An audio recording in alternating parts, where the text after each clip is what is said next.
All right, good morning, good afternoon, folks. We are seeing the CBP and ICE, as well as U.S. Coast Guard, working together to fly more of these illegal immigrants to El Paso.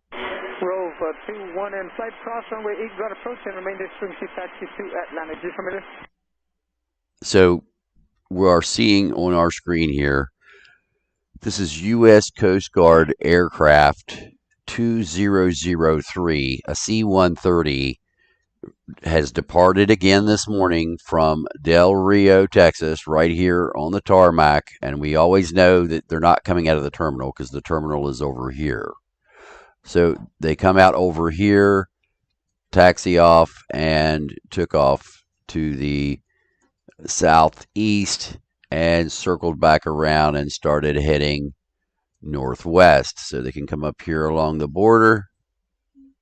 And then when they get up here, they turn, as you can see, and turn again, and then they head for El Paso. So this is like the fourth or fifth flight that we have seen do this. They're continuing to do it. They're headed into El Paso, so we're going to track this. We called the governor's office again this morning and inquired as to whether or not the governor knows that these aircraft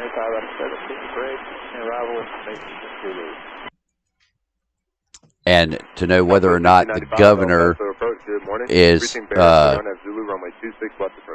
aware of this. So stand by, I'll be right back.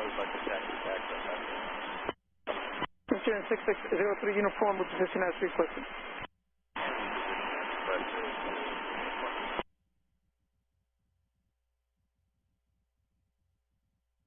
American 1365, turn left on Foxtrot, cross runway 8 right approach and remain swing seat taxi to parking. I'll make a left on Fox, clear across 8 right approach, and taxi to Park, stay with you, American 1365. X-ray Bravo Echo Bravo Michael Paso ground. All right, so what we're going to monitor is this aircraft en route. X-ray Bravo Echo Bravo Mike, reposition to Atlantic Bay uniform. It'll be called out as Coast Guard 2003. And so they will approach in. They've been banking down to the city out over Mexico here, and then coming back in and landing here at the airport. Southwest 2591, contact tower 118.3, good day. So we're going to... Attention aircraft information Alpha, now current on the ATIS wind 160 at 5, you'll pass altimeter 3015. So we're going to keep an eye on this bird. 2591, 10 out, 26 left. Southwest 2591 will pass tower wind 160 at 5, runway 26 left, straight down. Land 26 left, 591. And we're also going to get up some more maps for you here. So also I need to go through and start doing some smurfing here. So stand by while I get that done. X-ray Bravo Echo Bravo Mike, you have the flight of 2 Texans out the left side on Lima.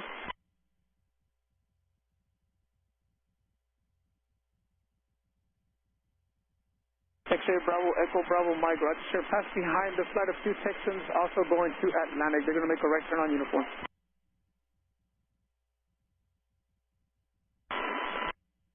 Rove 2-1 in flight traffic off the right side. Cessna on uniform will be passing behind you.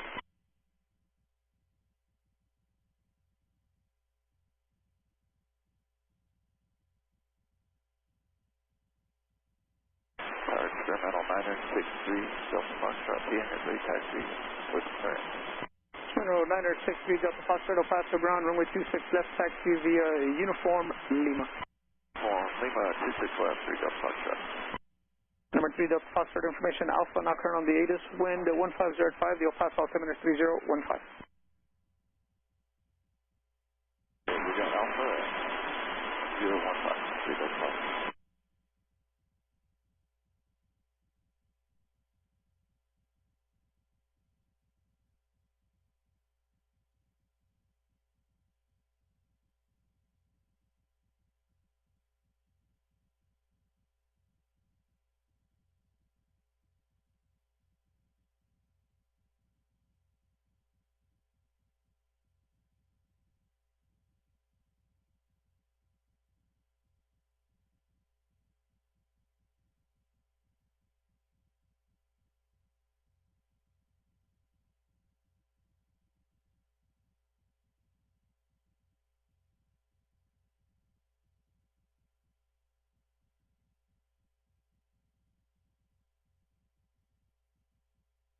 Archer 9704 Charlie, radar services terminated. Change to advisory to approved.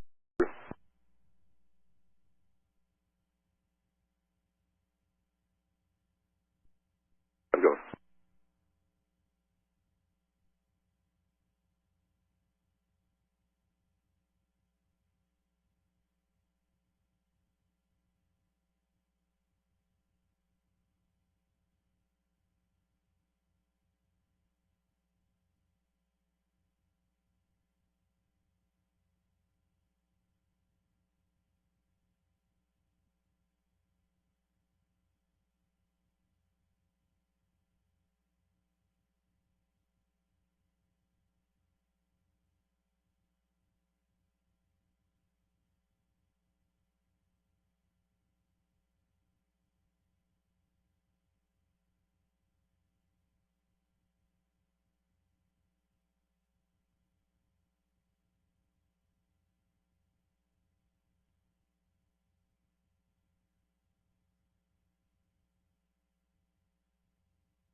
That's 2591, channel tech Kilo 4 Juliet, taxi to Park Main Street.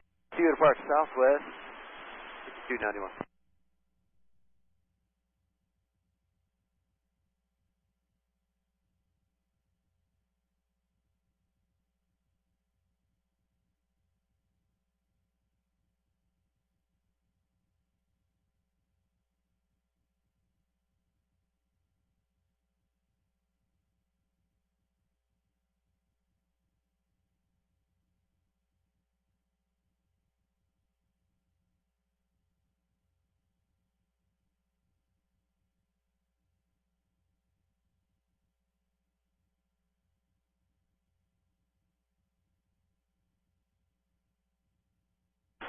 Paso Tower, King here, 898 Bravo Romeo has 8 as Alpha for the ATI ramp, ready to taxi.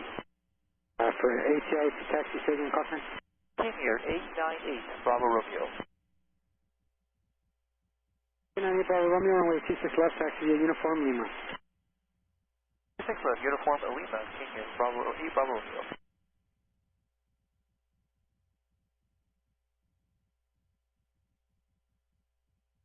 Morning Tower, 60 Southwest, 6095 Romeo, now 66 left. 6095 Tower, good morning, wind 1705, runway 26 left, clear to land.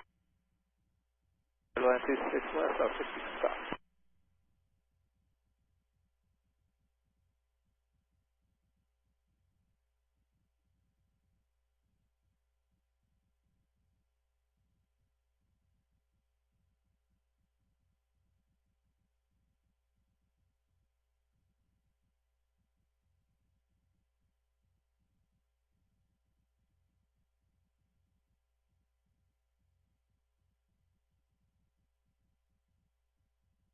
Short message, big up Foxtrot, turn left on course, runway 26 left, clear for takeoff, traffic Boeing 737, 7 mile front.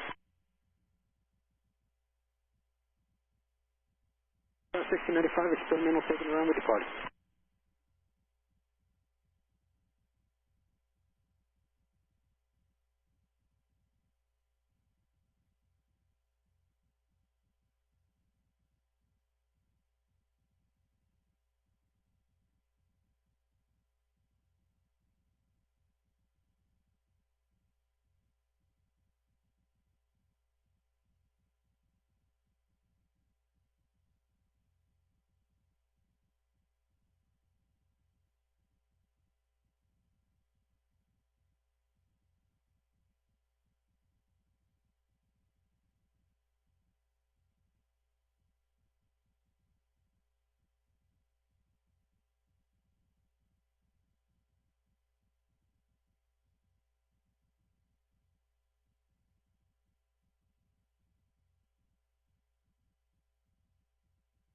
All right, folks, so while we're following this, there's also a briefing coming out of the White House, so I'm going to try to go get that. 96 3 Delta Foxtrot, contact report, you have a good flight.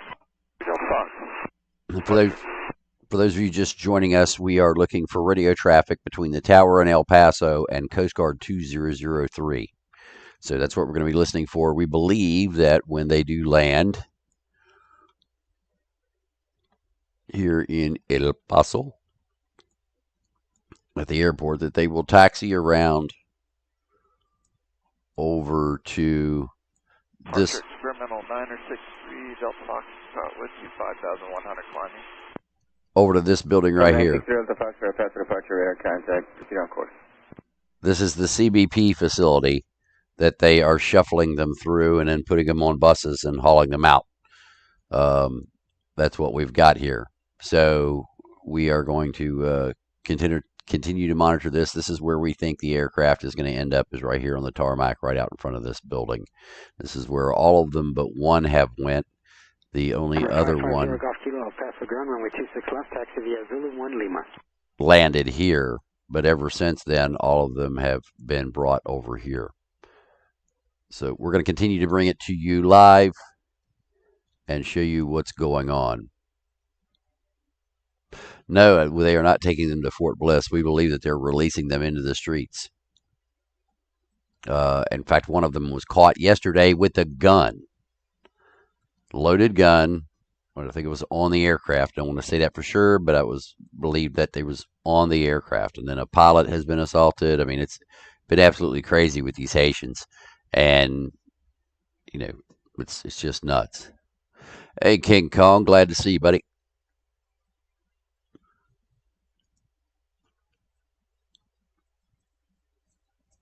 Yeah, it looks like I planned one there, Drew. All right. Let me go over and see if I can get the White House up for you.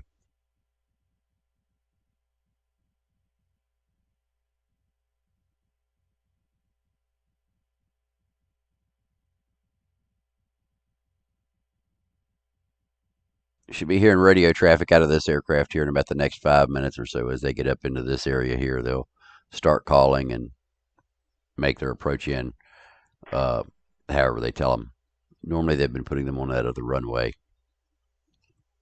the east-west. King Air 8908 Bravo Romeo, El Paso Tower, wind is 150 at 7. Turn left heading 120, runway 26 left, clear for takeoff.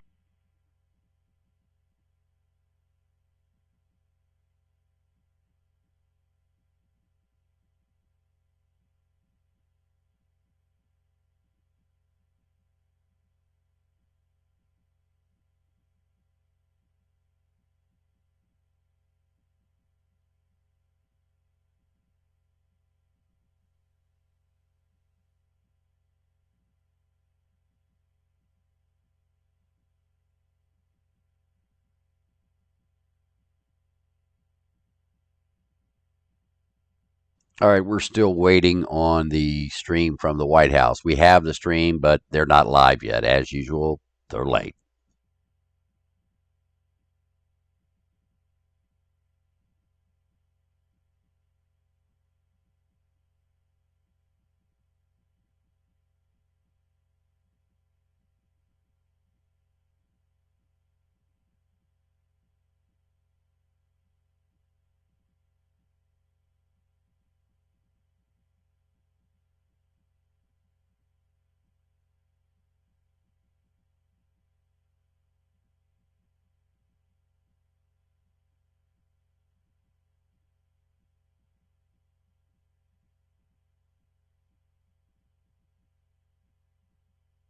King Air 908 Bravo Romeo, contact departure, have a good flight. Departure, good day, King Air 8 Bravo Romeo.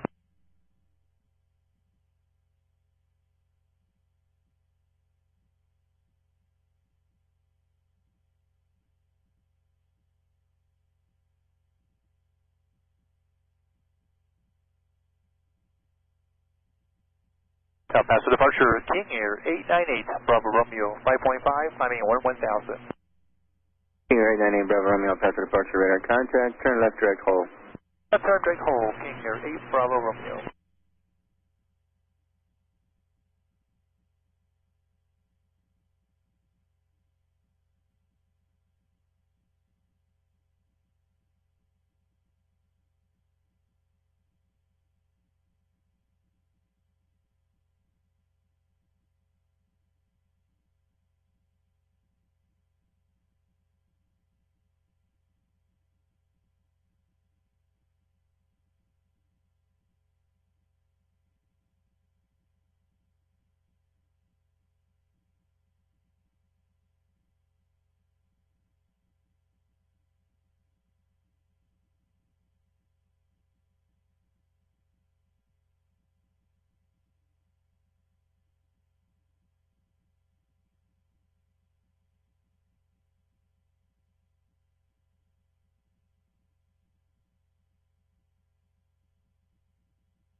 All right, still looking for radio traffic from Coast Guard 2003, which is a U.S. Coast Guard C-130 Super Hercules, which means it's bigger than a regular C-130. It's longer. They add like 30 feet to it. Maybe it's even more than that. But they add a section. 550 Golf Kilo Tower, turn left heading 200, runway 26 left, clear for takeoff.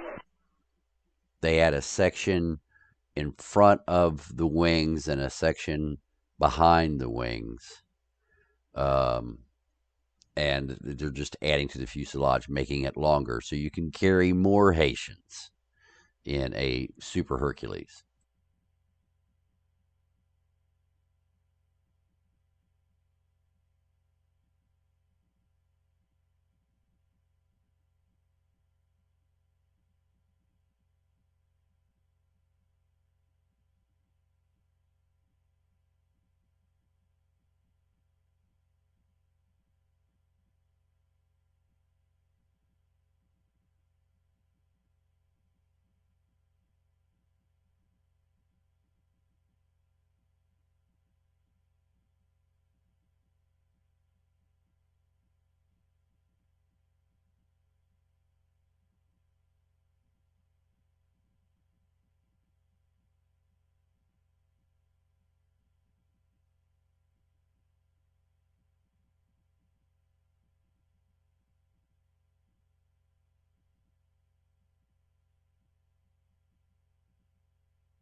For 550 Golf Kilo, contact departure, have a good flight. Go to departure, thank you, 0 Golf Kilo.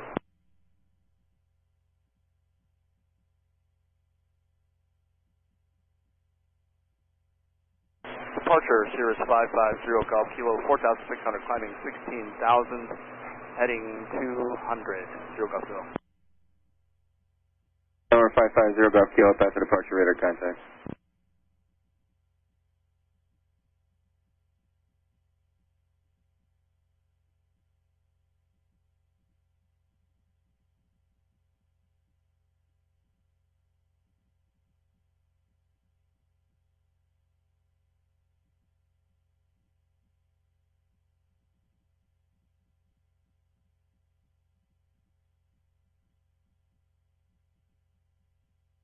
All right, we're approaching when we're going to hear radio traffic from Coast Guard 2003, what appears to be inbound for El Paso.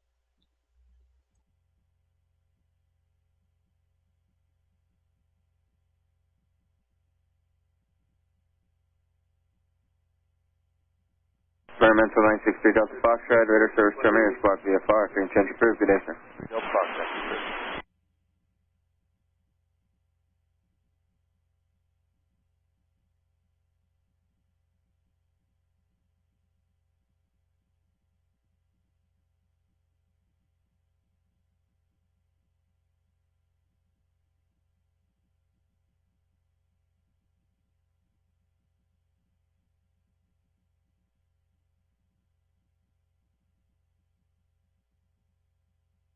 Cirrus 0 Golf Kilo, turn right heading 310, vector for the climb. 310, 0 Golf Kilo. And they are preparing for the video conference, or excuse me, the briefing at the White House. They've got the cameras up. We've got that on the other screen here, as you can see. Until this aircraft lands, we're going to hold off that briefing. So we may be a few minutes late on the stream from the White House, but tracking illegal immigrants is always more important than listening to pesky on time.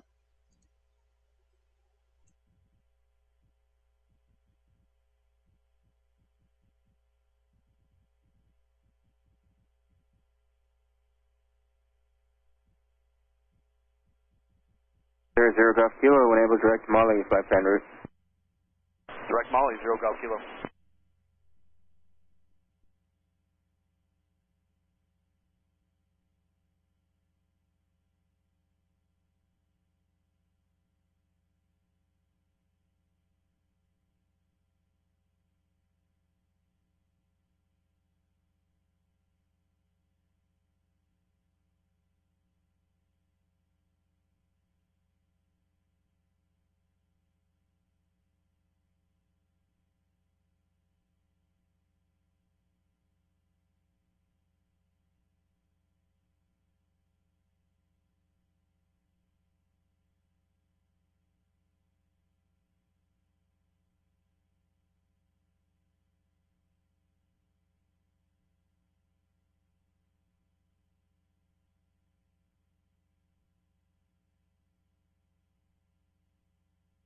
Descend 98 Charlie Mike.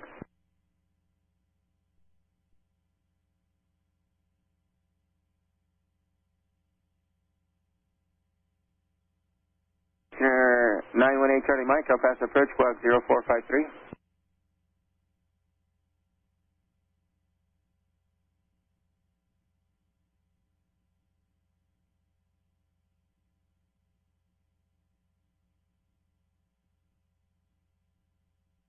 King and right, Bravo Romeo, contact Albuquerque Center 135.87. 3587, King Harry, Bravo Romeo.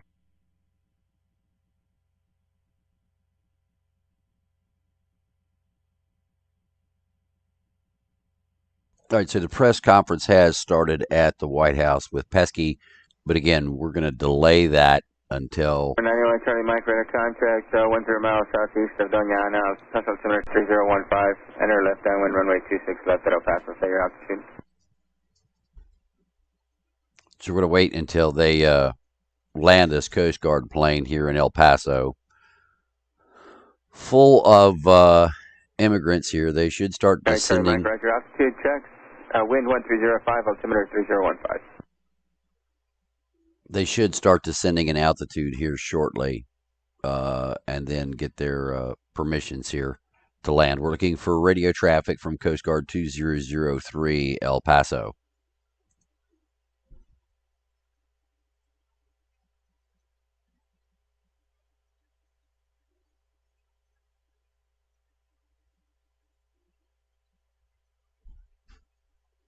Zero Golf Kilo, contact Albuquerque Center 128.2. Have a good day. 28.2, 0 Golf Kilo, good day.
Stationer 918 Charlie Mike, contact tower 118.3. Good day.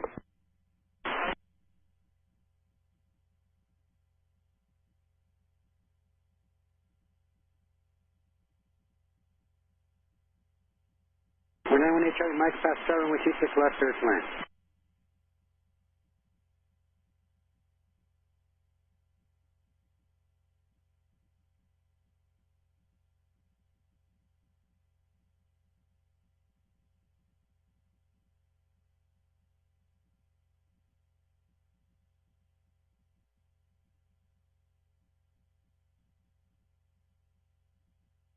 Stationer 9704 Charlie El Paso approach. Change to my frequency 119.15, 1915.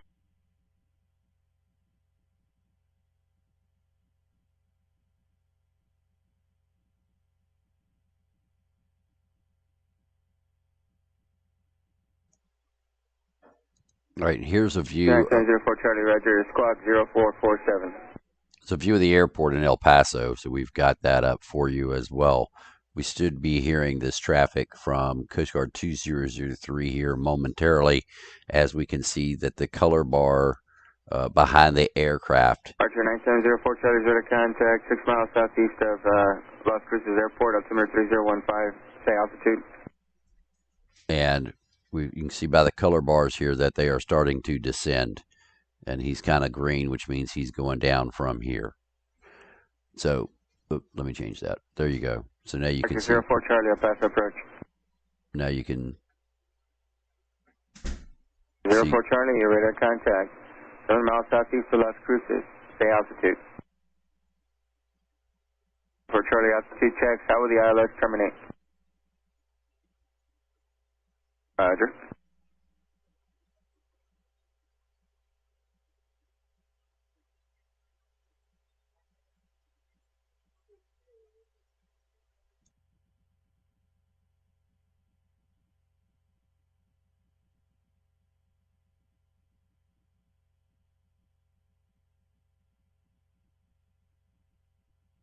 All right, and we're tracking this with 2 different tracking softwares, plus we're monitoring the ATC air traffic control out of El Paso. That's the radio traffic you're hearing in the background.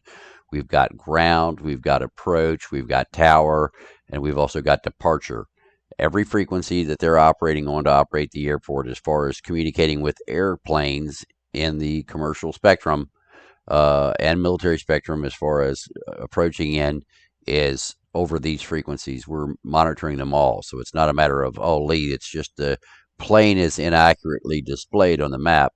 No, we've got the radio traffic that goes with that plane that indeed does say that this plane is there at that time and is following the commands that the radio traffic controllers are putting out. So that's why we're playing the audio in the background, and we've got 2 separate maps. As far as we're concerned, this is evidence, and so we're going to treat it as such.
So 6367, 16000.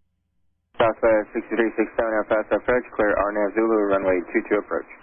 Clear for the RNAV Zulu.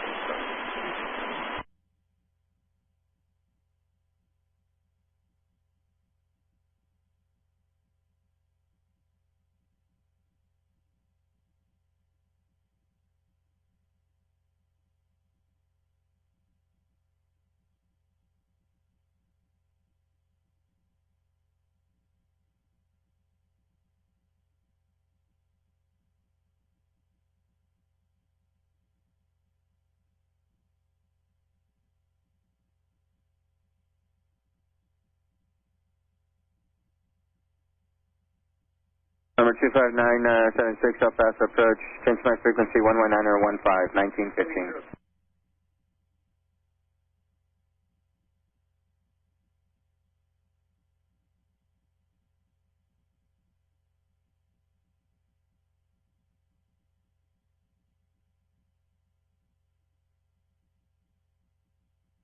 Cessna 25976, El Paso approach. Altimeter 3015, and altitude your discretion.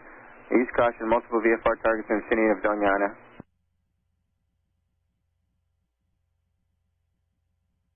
918 Charlie Mike, safe parking. 10,000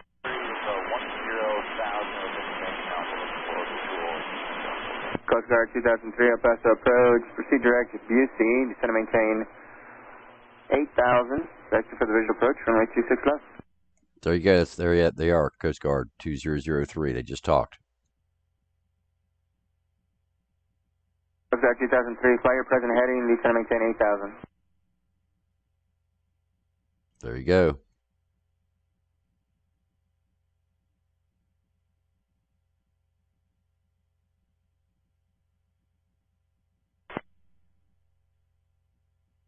Tower, Southwest 2591.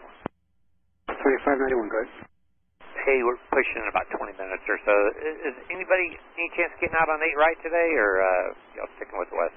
It just depends on traffic time and taxi. Just let me know again on the pushback. I'll let you know how traffic looks at the time. Okay, well, okay, that sounds great. Thank you, sir. 9704 Charlie, fly heading 100. Vector for the ILS, runway 22.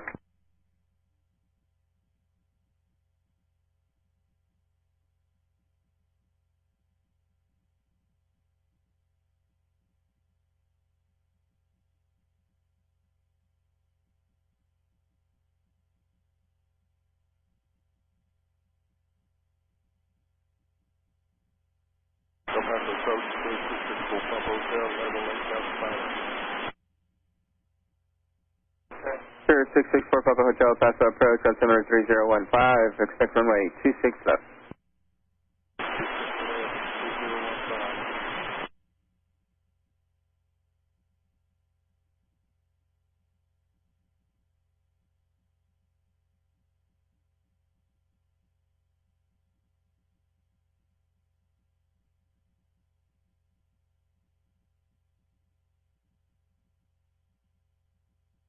Listen, 29906, Roger, radar source, terminating spark VFR, swing change approved, use caution, multiple VFR targets in the vicinity of Danyana. Have a good day.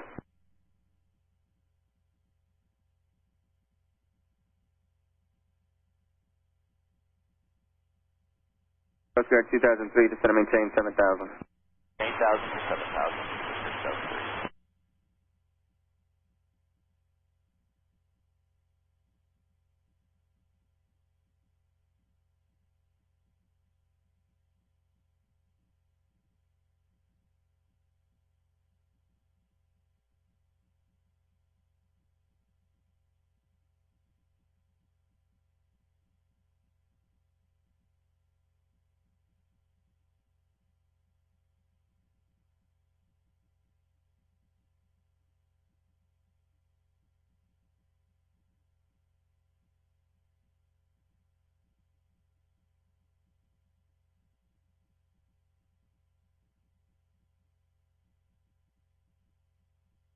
Archer 9704 Charlie, turn right heading 110.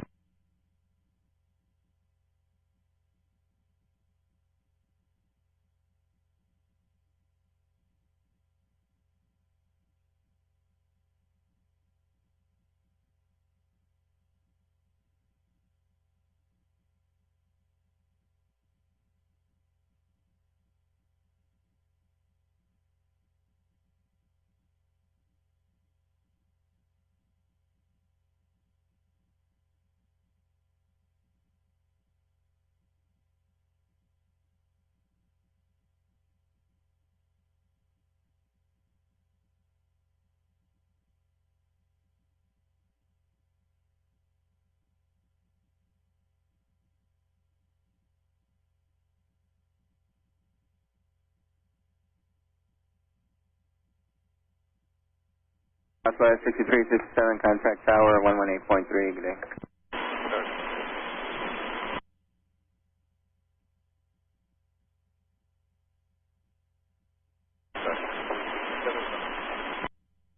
Sir, 6367, Paso Tower, runway 22, clear to land.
All right, so for those of you who are just joining us, this is Coast Guard aircraft.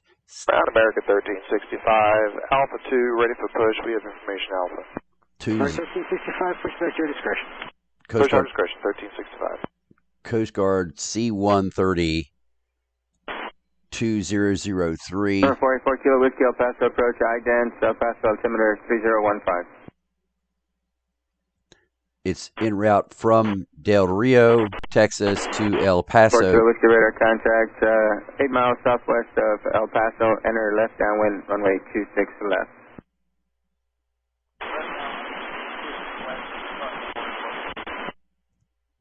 Coast Guard 2003, descend to maintain 6,000. Yes. Coast Guard 2003. So we've got him on this map, which is ADS. We've got him on 2003, the field 12 o'clock, 12 miles. We've got him on this map, which is Flight Radar 24, and we also have direct. 2003, contact tower, correction, clear visual approach, runway 26 left, contact tower on 118.3, good day. Visual approach, 6 left.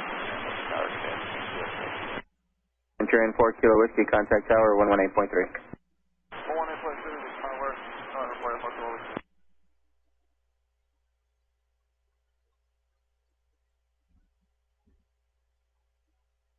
El Paso, November 484 Kilo Whiskey, 4,700 weekend. Number 44 Kilo Whiskey El Paso Tower, enter left downwind, extend downwind, I'll call your base. We'll extend downwind, and we'll expect this call for turning left, November 444. 44 Kilo Whiskey, expect runway 26 left, you'll be number 2. You're following the C-130, 9-mile left dogleg, descending out of 6,000, let me know when you have it in sight. Number 2 to 26 left, we'll be looking for the traffic November 444. And Tower Sister 2003 with the success. Coast Guard 2003, Paso Tower, wind 170 at 4, runway 26 left. Clear to land, traffic will be off your left side on the downwind, Centurion to follow you. Negative contact, clear to land, 26 left. All right, so they have clearance to land. We're tracking it here. We've got it here. 7 Alpha Lima, go ahead. And here's the map.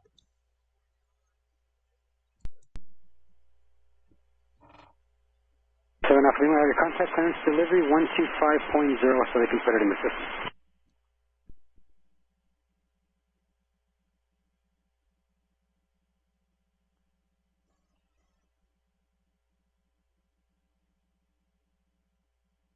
And so they're going to be landing on the runway that you see along the bottom of the screen there, the one that looks almost horizontal. The left side's a little higher than the right.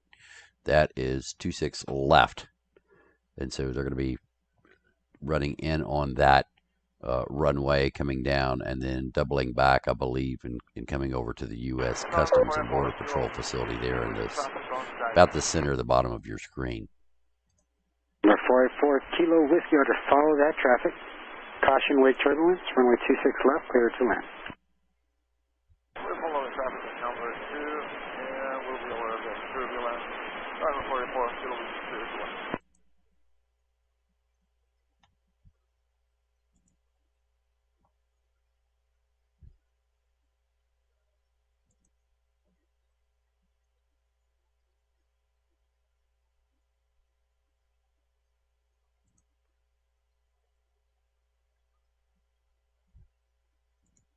America 1365, ready for taxi with Alpha. Altitude and information Alpha, say request. We're good for 22, and we can even do the Kilo 1 intersection right there, America 2265. I'm sorry, 1365. America 1365, runway 22 at Kilo 1. Taxi via Juliet, hold short of runway 8 right approach. Juliet, hold short of 8 right approach for 22 at Kilo 1, America 1365. Runway 26 left, descend and maintain 8,000. 6367, what's your group? Date to Bravo 6, Southwest 6367. 6367, Roger, go ahead and cross runway 8 right approach and Kilo and taxi to park. Okay, cross the runway 8 right approach and then Kilo to gate Bravo 6, Southwest 6367.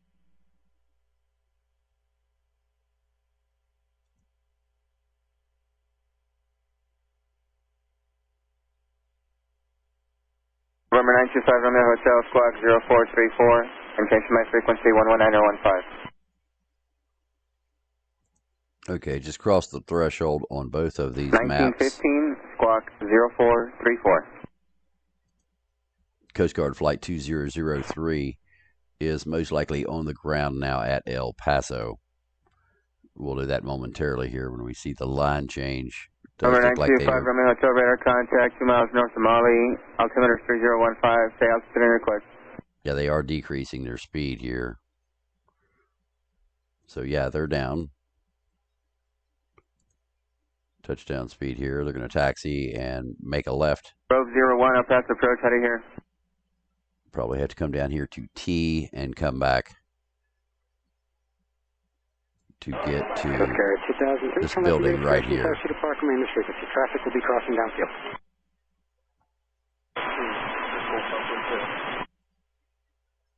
American 1365, cross runway right approach, and Juliet, and 22 at Kilo 1.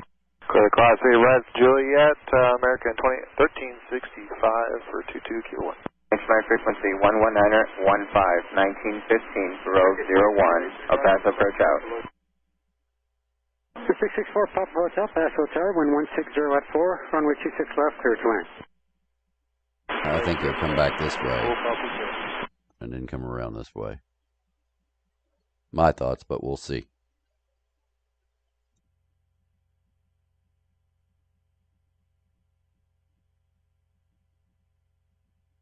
Rogue 01, El Paso.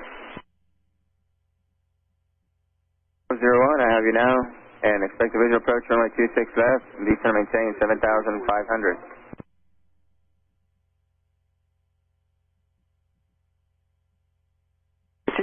Left on Lima, right on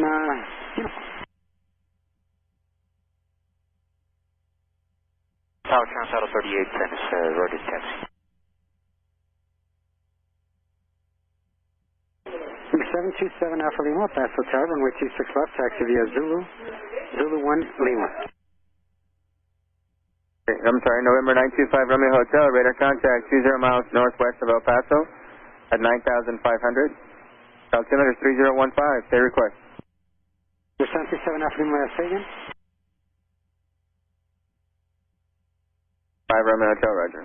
Good run up, holding short of the runway. 6 miles from Vulture, turn right heading 190. Maintain VFR at 6,500 to establish localizer, cleared ILS, runway 22 approach.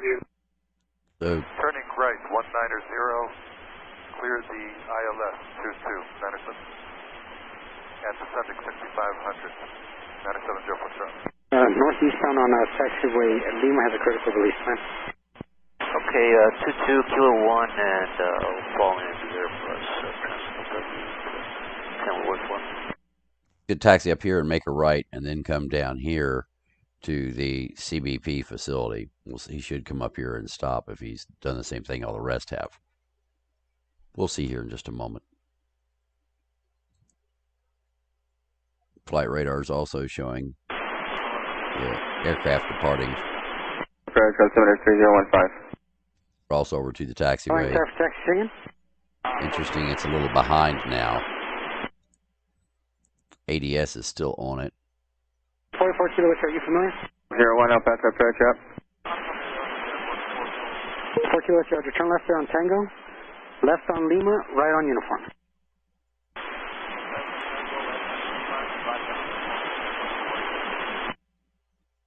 All right, now flight radar is catching up here a little bit.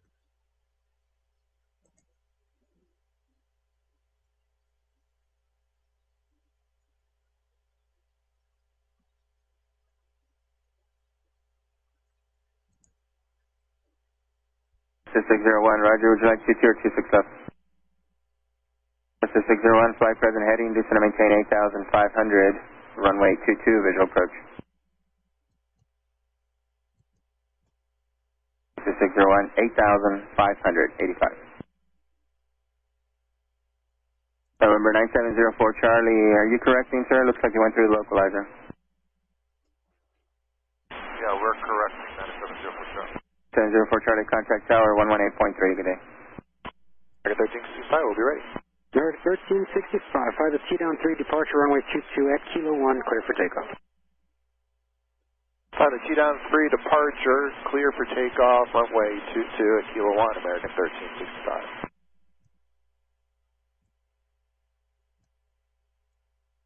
Oh, 01, descend and maintain 6,000.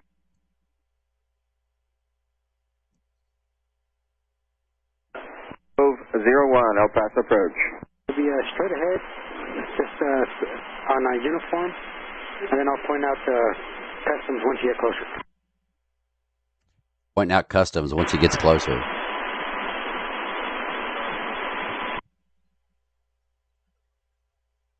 Notice how I turned off the tracking here.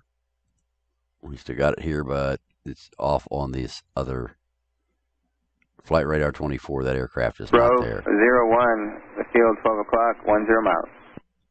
01, visual. Row 01, Roger, I hear about every third transmission you make. Clear visual approach 26 left, contact tower 118.3. Runway 3, clear visual approach, runway 26 left, row 01. Any preference on the brake?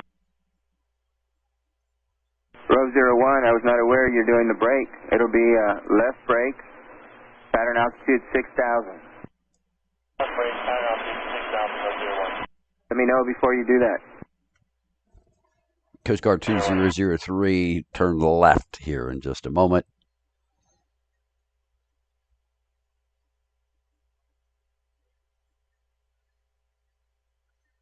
Is that 3810 ready? 3810, fly runway heading runway 22 at Kilo 1, clear for takeoff.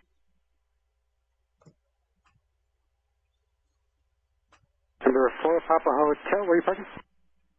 We're going to Atlantic, 664 Papa Hotel, turn left uniform, taxi to park, maintenance treatment.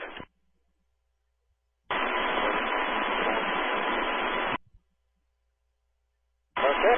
01, fly heading 090, descend and maintain 6,500. 5, good afternoon. 090, Justice 601. Justice 601, traffic 1 o'clock, 5 miles eastbound. Type unknown indicates 11,500, not verified. South pattern altitude 6,000 left, brake, approach in. 01, approach in, left brake 6,000. 1,500. 17,000 on the T-down 3. American 1365, El Paso departure, radar contact. Roll 01, flight traffic, Conroe departing runway 22, rolling be southbound into Mexico. All right, our Coast Guard aircraft should be making a sharp left, 90 degrees. Off your left, the beam now is customs, just off your left there. There you go.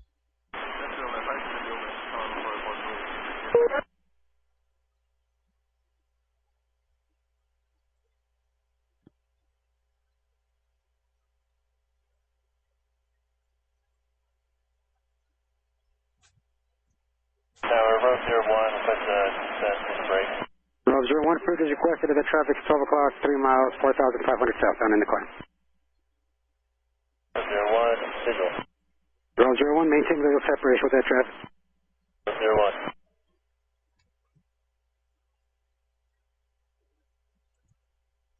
Number 9704, Charlie, contact tower 118.3. Over to tower 118.3, Justice 601, turn right heading 130. 130, just on ILS 22 full stop. 9704, Charlie, pass 7180 at 4, runway 22, clear to land. 22 clear land, different shot. 3810, turn left direct, quad is. Left turn water is Transauto 3810.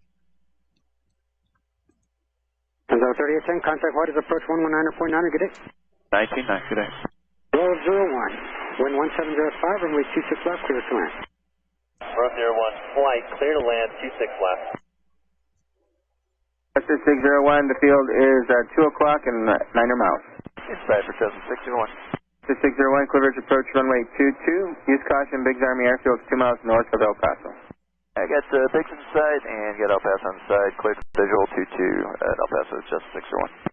Justice 601, contact tower 118.3, have a good day. Going to tower, see you on the way out, Justice 601. American 1365, contact Double Creek Center 12097. 2097, America 1365, see ya. All right, so it looks like he is offloading here into the CBP facility located here. So you see it's like a T up here and it comes down turning final, 22. like an L down here. 1705, runway 22, clear to You can land. see that building at the bottom of Clear to your land, screen 22, there. 601. Says U.S. Customs, looks like a T with an L. That's where he's at. Paso ground, Southwest 4878, about ready to push here, Bravo 3. Any chance of getting runway 4 for departure? 4878 to pass that pushback at your discretion, Bravo 3. Stand by, I'll let you know. 878.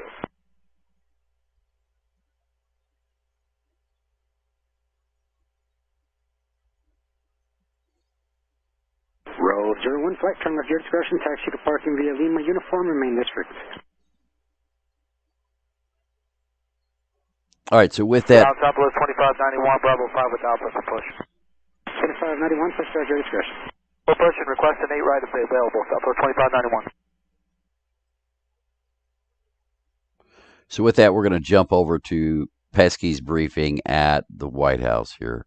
Let me get that up and going for you and mute the audio from the air traffic control. Hi, everyone. All right. Today, NEC Director Brian Deese and Secretary of Commerce Gina Raimondo will host a semiconductor supply chain convening to discuss the ongoing global chip shortage, the impact the Delta variant has had on global semiconductor supply chains, and the industry's progress toward improving transparency and trust across the supply chain that both produce and consume chips. We use semiconductor chips constantly in our everyday lives, and the participants in today's event will be representative of that, including those from the consumer electronics industry like Apple and Microsoft, the automotive and trucking industry, including General Motors, Daimler, and BMW, and firms that support agricultural and infrastructure equipment. The semiconductor shortage has been top of mind for the president since he took office. But we also know we must also rely on the industry to take steps to minimize the impact the shortage is having on U.S. workers and consumers, including providing greater transparency. We will continue to work with Congress to fund longer-term solutions, something we've been working hard on to expand and strengthen domestic manufacturing capacity for chips and strengthen the federal capacity to address supply chain resiliency. And we're also working with partners and allies to minimize the impact disruptions overseas have on the U.S. economy. Here we've been working with foreign governments in Southeast Asia and elsewhere to keep critical factories up and running while taking appropriate COVID precautions to support the local public health response and worker safety. Why don't you kick us off? Thanks, Jen. Two questions, both on budget. One, Senator Schumer, as Speaker Pelosi came out and said they have agreement with the White House on a menu of options to pay for the agenda. Senator Manchin, Senator Sanders have indicated they don't know what's on that menu. Can you give us some details about what is on that menu and maybe like a rough range, maybe specific options, anything that shows that this is progress? Well, first, Josh, we certainly think it's progress, and it builds on the president's meetings he had yesterday with leadership, with moderates, with progressives to talk about the path forward in an effort to unify members of the Democratic Party and caucus around our shared objective of lowering costs for Americans and making the tax code more fair. As Leader Schumer saw, I know you followed it closely, but for others, as Leader Schumer said, I should say, he conveyed what has been agreed to is a menu of options that will pay for whatever the agreement on the investment may look like. And so it's a menu of revenue raisers. Now, I think as you may understand, it's important to have those discussions with the range of important leaders, including Senator Sinema, Senator Manchin, a range of members, about what those menu of options of revenue raisers look like. That's exactly the process that's going to happen over the short term. So I'm going to let that play out before I detail more from here. I would otherwise point you to Leader Schumer's office. Okay. Secondly, I know you don't want to negotiate from the podium. I typically try not to. Exactly. But are there any items where there is unity among Democratic lawmakers in the White House, like with regard to the child tax credit, universal pre-K? Is there anything where you can say, we have agreement that we want these programs at this level? Well, I think what's important to note here, and you gave me an opportunity to do this, is there is broad unity about the importance of, again, lowering costs for Americans, whether it's child care, elder care, the cost of college, cost of pre-K, that's all part of the discussion. Child tax credit. There's broad agreement that we need to do more to address the climate crisis. There's extensive proposals both in the infrastructure package as well as in the reconciliation package. A big part of what we're talking about here, which is not a secret to all of you, are the size of the package, right? There are a range of different viewpoints on that. That's part of what the discussion is, and that will certainly impact as we look toward how we're going to unify moving forward. Go ahead. Thanks. So following up, I want a few follow-ups on the budget. I'll ask about Haiti too. So am I hearing you say that the White House at this point is okay with any of the financing options that are still on the menu? Well, our bar has always been from the beginning nothing that would raise taxes on anyone making less than $400,000 a year, and certainly we wouldn't support anything that would. But this again is a menu and a range of options. It's an important step forward, a sign of progress, but there's no question there's a lot of work ahead that will proceed over the rest of the day and the days ahead. But the president has greenlit all the choices on the menu we're talking about. Again, yes, but it's a range of options, and the next step is to have a discussion with a range of members about the path forward. And then on Haiti, we saw the U.S. Special Envoy, Daniel Foote, resigning. He had strong words. He said he would not be associated with the United States' inhumane, counterproductive decision to deport thousands of Haitian refugees. Why would DHS go ahead with a plan against the Special Envoy's advice? Well, let's take a step back here for a moment. I would also first note that the State Department put out a statement on his resignation. He was obviously an employee of the State Department and, of course, of the administration. First, I would note there have been multiple senior-level policy conversations on Haiti where all proposals, including those led by Special Envoy Foote, were fully considered in a rigorous policy process. There are disagreements in these policy processes. That the president welcomes that, the Secretary of State welcomes that. That's certainly a part of having discussions and having robust discussions about the best path forward for difficult circumstances. Some of those proposals were harmful to our commitment to the promotion of democracy in Haiti. I'm not going to detail that further. I will let the State Department do that should they choose to. But I would note that Special Envoy Foote had ample opportunity to raise concerns about migration during his tenure. He never once did so. Now, that wasn't his purview. His purview was, of course, being the special envoy on the ground. His positions were, and his views were put forward. They were valued. They were heard. Different policy decisions were made in some circumstances. But it's not just him. We've heard from Democrats on Capitol Hill, too, who say they're really against these mass deportations. The White House still stands behind the mass deportations. You still view them as humane? First of all, they're not deportations. People are not coming into the country through legal methods. And again, our policy process has continued to be the same with Haiti as it is for anybody coming through for the irregular migration across our border. I'd note, as I did yesterday, that as we've applied our border restrictions, as we've applied our immigration policies, there were more than 90,000 people who departed the country, who attempted to cross our border in the month of August. That was even before we saw the horrible photos that we saw of people gathering under the bridge. There is a process that is in place as people, whether they're coming from Haiti or any part of the world, goes through. Go ahead. Jen, we haven't yet heard recently from President Biden specifically about these images on the border. You have described him as saying that they're horrible, but what does he believe of the comparisons being made between his administration and the Trump administration? We saw Congresswoman Maxine Waters just today saying this is Trump's policy. Several other Democrats are saying this looks like the previous administration. What does he think of those comments? Well, what our role is, and what the president has asked his outreach team, members of his national security team, Homeland Security team to do, is to explain clearly what our policy is and what our policy is not. We could not see it as any more different from the policy of the prior administration, which the president feels, we all feel, was inhumane, immoral, ineffective, wasn't operationally working, and because of the dysfunction of it, we have led to a very broken system that we're dealing with today. So what he has asked all of us to convey clearly to people who are understandably have questions, are passionate, are concerned, as we are about the images that we have seen, is one, we feel those images are horrible and horrific. There is an an investigation the President certainly supports, overseen by the Department of Homeland Security, which he has conveyed will happen quickly. I can also convey to you that the Secretary also conveyed to civil rights leaders earlier this morning that we would no longer be using horses in Del Rio. So that is something, a policy change that has been made in response. But separately, all related, it's also important for people to understand what our process and our immigration process is and what the steps are that are taken. We are still under Title 42 because we are in a global pandemic. So we are still operationalizing that. If people are not expelled under that, then there are a range of options. Either they are put into an alternative to detention where biometric data is required. They are required to they are given a notice to appear, or they are put in an ICE facility. This is the process that is ongoing and has happened for every. If they're giving a date to appear, that means they're released onto the street with an EBT card and a cell phone. Every other migrant who has attempted to come irregularly across the border. If I could ask one follow-up on the budget.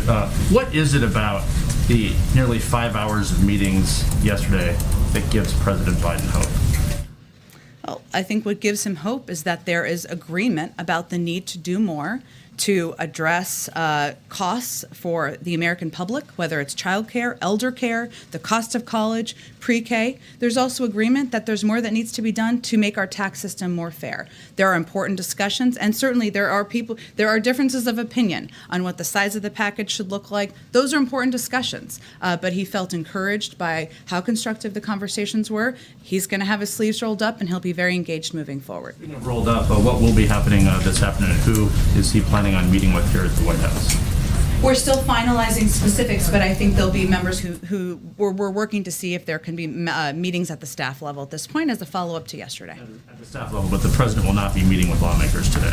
We'll see, Jeff. The president's always open to meeting with, discussing, communicating with lawmakers, but as yesterday is evidence of, but he just met with a broad range of members yesterday. There's a lot of work that needs to continue that can happen with senior staff members, but I don't think anything has been finalized quite yet. We're happy to keep you updated if it does. Go ahead. And I promised I would jump around today, so after you, I'll jump around and come back. Thanks, Jen. After yesterday's meeting, Senator Manchin said that the president was very straightforward with he and other attendees about what he expected of them, and that the president said, just give me a number that you can live with and what you want. But the progressives have been so clear about their number. Does he have any reason to believe they're willing to come down from 3.5 trillion? Well, this is what a negotiation looks like. This is what compromise looks like. And ultimately, the president also wants to see a robust package that will help lower costs for the American people across the country. You need the votes to get that forward. That is how the process works in Congress. This is democracy in action. So his role yesterday was meeting with a range of voices, hearing from them on what they're excited about, where they may have concerns, and trying to help be a unifier in moving the process forward. It wasn't that it ended yesterday. There's a lot of work ahead, which will proceed over the days ahead. So he does think they might come down. We'll see. He's always believed that there would need to be a potential for compromise, would need to be what everybody would have to be open to. And on Haiti, just a couple questions. Are you doing anything to expedite the process of finding Foot's replacement, given the situation in Haiti? I don't have anything to report out to you on kind of what the next steps are there. What I can reiterate to you is we have an ambassador on the ground. We have a robust presence on the ground. We have a newly installed assistant secretary for the Western Hemisphere, all of whom have experience in the region and will certainly be overseeing the policy at this point in time. Ken, want to go ahead? Just one more. Just one of his concerns that he laid out in this letter was that the Haitian government is expressing an inability to provide for the migrants that are returning there because of a lack of basic resources. DHS has said vaguely that the U.S. will provide support for those people, for the Haitian government to absorb deportees. Can you provide any specific details about that support? Sure. Well, first, let me say, because this is a question that's been asked, that we are working with the International Organization on Migration to ensure that returning Haitian migrants are met at the airport and provided immediate assistance. So that's in the most immediate. In terms of the range of assistance we've provided, let me just give you just a quick overview of what we've done sort of to date. U.S. agencies led by USAID recently provided an additional $32 million in new assistance to support earthquake response efforts and humanitarian relief. This funding builds on the USAID disaster assistance response teams. In January, we announced $75.5 million in bilateral development and health assistance for a wide range of issues for Haiti that we're still working with them, of course, on to deploy. That's a large amount of money. So I would say we're continuing to provide a range of assistance, but the recent $32 million is in response to the earthquake that happened over the summer. Go ahead, Ken. Just on the infrastructure package, just having had these lengthy meetings yesterday, does the president think the House should vote on the infrastructure bill in the beginning of next week, or does he think that there might be a benefit to waiting and delaying that? The president's going to work closely with leadership to determine what the next best steps are. He also may need Republican votes. Does he intend to bring House Republicans over to talk about infrastructure in the next few days? We're really deciding day by day on what can be most helpful and constructive to moving his agenda forward, which includes each of these pieces of legislation. So right now I don't have anything on the books, but we're again deciding day by day. Go ahead. We're about a week away from the end of the fiscal year, and we understand that today's the day the administration is going to instruct agencies to develop contingency plans for a funding lapse. I want to ask specifically about agencies within HHS, the CDC and the FDA. Years ago, in 2013, when there was a government shutdown, Tom Frieden, who then led the CDC, described that period of time as one of the worst in his tenure at the agency. 8,000 CDC staffers, he said, were furloughed. Do you expect a similar dynamic to play out if there's a shutdown this year in this pandemic, or will there be different instructions to those critical agencies now? Well, we are taking every step we can to mitigate the impacts of a potential shutdown on our pandemic response, economic recovery, or other priorities. The fact is, shutdowns are incredibly costly, disruptive, and damaging. Direct public health efforts can generally proceed during a shutdown because they're exempt, and that is certainly our intention. And large swaths of the federal government coming to a screeching halt would certainly not be beneficial to pandemic response. But we are doing everything we can to mitigate. I'd also say on the first part of your question, it's consistent with longstanding practice across many administrations for OMB to simply remind agency senior staff of the need to review and update orderly shutdown plans. This is not formal guidance being given. It's just a reminder we're 7 days out and we need to be prepared, of course, in any event of any contingency. So we see this as a routine step and one just to be prepared in any event of what could happen. It's theoretical, but would the administration be in support of, let's just say, a cutout, a CR just for Health and Human Services or other departments that are critical to the pandemic response? I don't think I'm going to speak to that, Steve. Our objective here, there is a CR that passed. There's a debt limit that passed. Raising the debt limit that passed the House, the Senate can ask to raise both of them and to ensure there's funding for a range of government programs. Go ahead, and then I'll go, and then I'll jump more to the back. Go ahead. My first question is on Haiti, and then I have sort of a bigger picture question around that. But should the administration have been more prepared for these people to come, given the political unrest there this summer, then the earthquake in mid-August, given how conditions were on the ground there even before all of that? And then kind of a second part of it is that the Border Patrol Union has been saying that they had some warnings within the administration as early as June that they were expecting an influx not of Haitians but of other migrants to Del Rio and that they needed more resources there. So did the administration not act on those things? Were those not widely disseminated concerns? And then, just kind of on the conditions in Haiti, like couldn't the administration have expected that refugees were going to show up somewhere in these weeks? Well, There's a range of factors here. It's hard to really gauge what percentage, or I can't attribute at this point what percentage each of those factors are. Obviously, there are challenging circumstances on the ground in Haiti with the government unrest, with the earthquake. There are also a number of smugglers who are taking advantage of this, and we've seen that over the course of the last couple of weeks. Certainly, we're aware of that reality. We've seen that as in other parts of Central America as well. But that's something that we have no doubt has contributed to a rapid influx of people who were told that they could come into the country and everything would be fine, when clearly it's not. So all we can focus on at this point is what steps we're taking now to ensure there is an orderly and humane process, to ensure that people who are there are treated with dignity, that they're going through a process of being considered for the range of options, and that's what our focus is on at this point in time. Border-related things or not, President Biden ran on a promise to use government to help people and that he would be able to wield the powers of government effectively. But we've seen on a range of issues, whether it's the pandemic, immigration, Afghanistan, some missteps or places where the government trying to do its best hasn't necessarily been good enough. So what do you say to a voter who might be saying, I thought Biden was going to know how to run this government, but now we're looking at a potential government shutdown in a week and a default on U.S. debt? I would say that every president is elected to weather storms and navigate crises, and they come to every presidency. And if you look at all of the things that you loaded into that question, all issues that are happening, of course, currently, the president has been clear that he wanted to end a 20-year war in Afghanistan. He did exactly that. That's something I would say the American public broadly supports. We've certainly acknowledged that there are aspects, of course, of how it was handled or how all of the events transpired that were not what we had planned for. I would say on other issues, we are doing everything we can to prevent a government shutdown and planning to prevent the impact that we've seen in the past that has been quite devastating on different components of government. We're right now in the midst of trying to get a historic package that's going to address a lot of issues the American people care about across the finish line.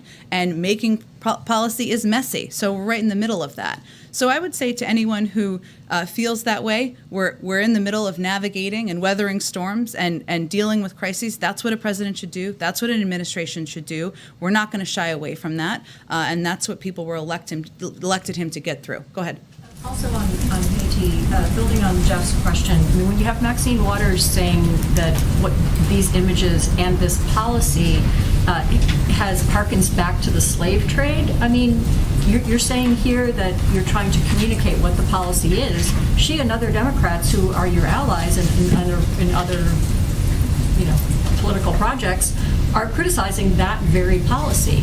Isn't this a larger problem, a political problem for the president than just merely communicating what the Title 42 policy is? It's not just about the Title 42 policy. I think Congresswoman Waters and others, as are we, have been horrified by the photos of the Border Patrol officers and that behavior. And we've taken very specific action in launching an investigation, ending a part of a policy that the Secretary of Homeland Security felt was problematic.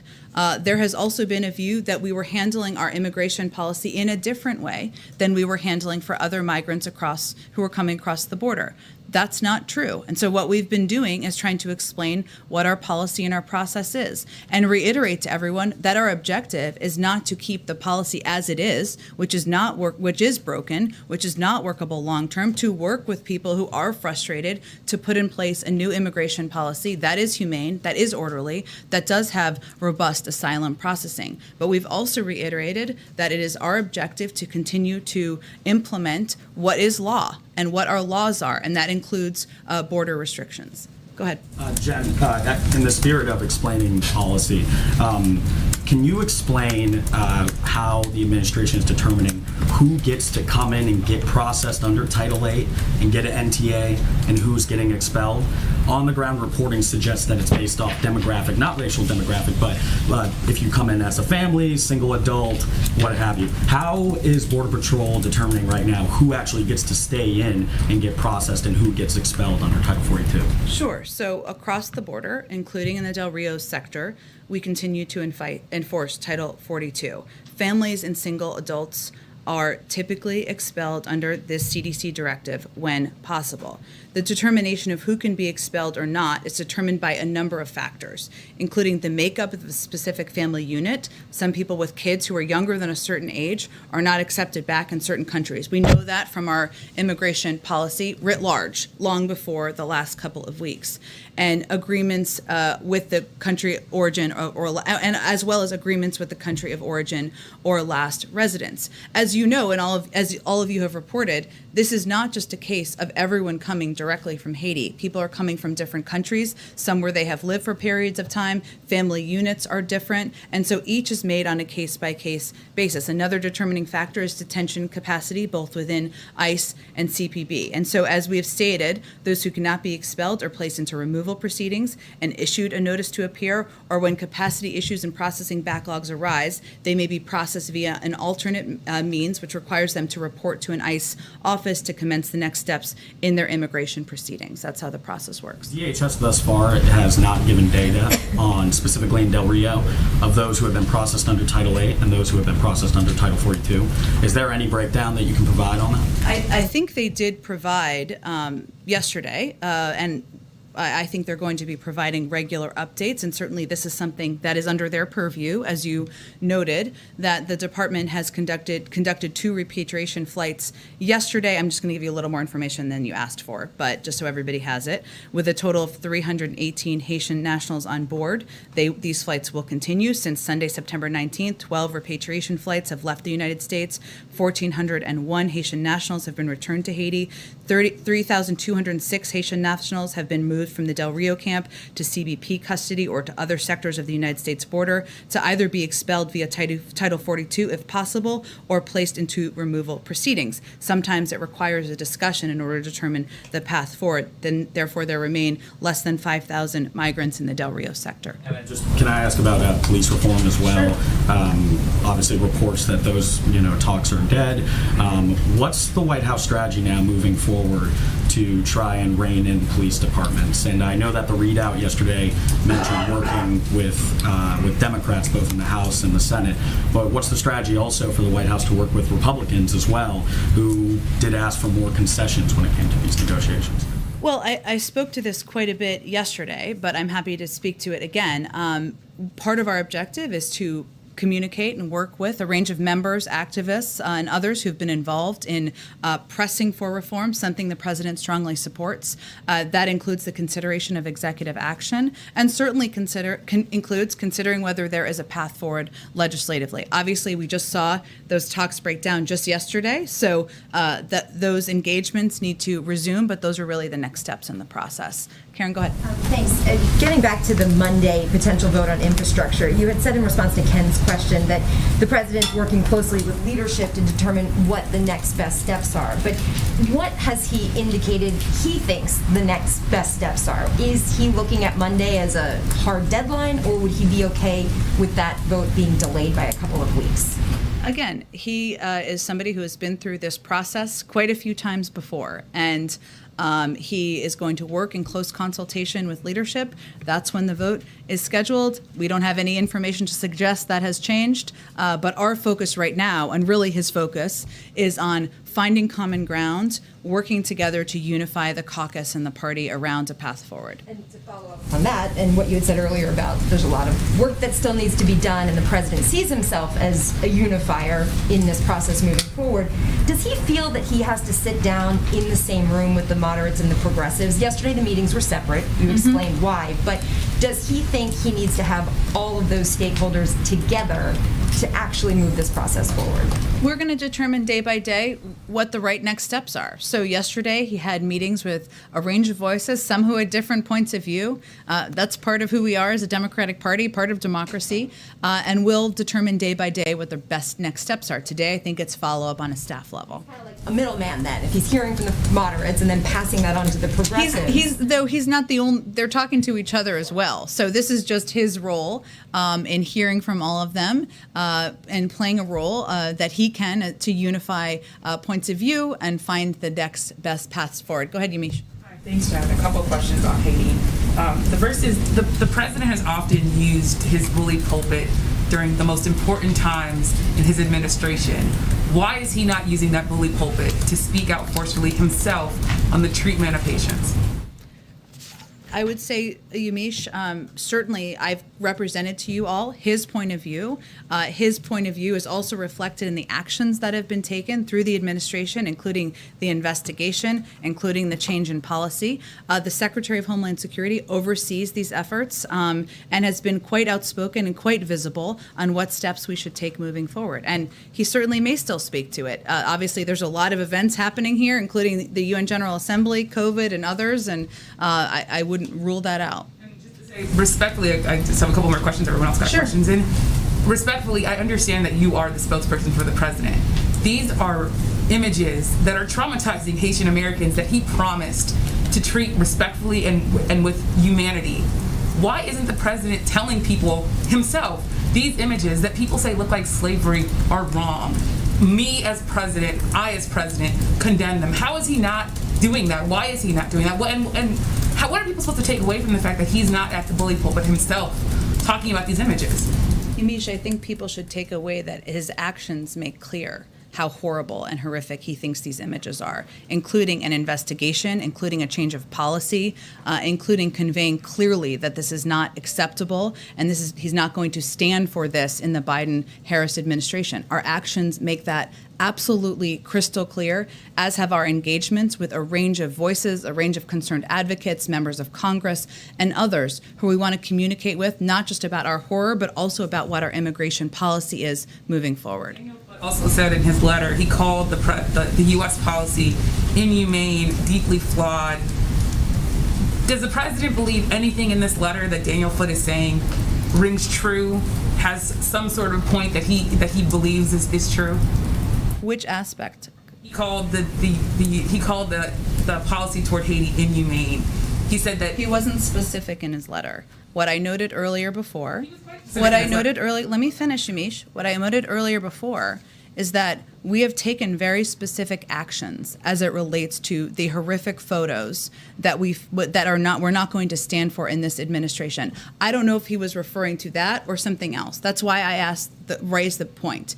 His purview. Let me finish, Yamiche. His purview was not about migration. He didn't raise his concerns about migration privately. We respect his point of view, respect his ability to bring forward concerns, to raise ideas, to raise proposals. That's certainly something the president welcomes from everybody on his team and something that he had the opportunity to do in a range of meetings. We also have to make decisions here based on what we feel are going to help promote democracy in Haiti, including Haitian-led reforms, Haitian-led steps on the ground to make changes in the country. A number of people who say that he did raise concerns over the deportation of Haitians and the treatment of Haitians. Are you saying then that Daniel Foote is not telling the truth in this letter?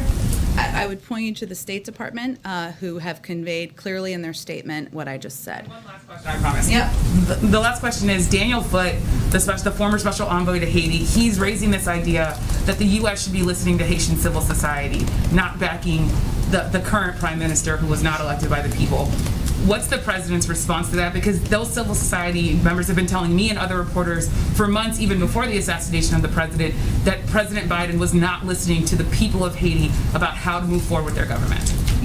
We support a Haitian-led process charting the country's course through the current political situation. We don't back any one political group, and we continue to encourage all political stakeholders to engage in dialogue and find solutions together. And that has been our objective through all of our policy process making throughout the course of this, in addition to providing a range of assistance, training to people on the ground. Go ahead. Thanks, Jen. A couple questions on COVID. One having to do with masks and airlines. About a little more than 4,000 incidents reported of unruly passengers. Senator Dick Durbin has said that fines don't appear to be working. Now we understand they just doubled, but they don't appear to be working. He's calling for criminal charges. Would the administration support that? That's not a policy decision we made. We obviously just announced the doubling of fines last week, and we're hopeful it will have an impact on people behaving in a safer way on flights. One more question on COVID. When it comes... All right, don't want to jump in here, but want to show you what's going on. So this C-130, which is Coast Guard 2004, one of the aircraft involved in the airlift yesterday of Haitians from Del Rio, this aircraft is now taking off from San Antonio. Additionally, earlier, its sister aircraft 2003 took off from Del Rio, followed the exact same flight path that they did yesterday, and has now landed in El Paso with yet another load of Haitian immigrants.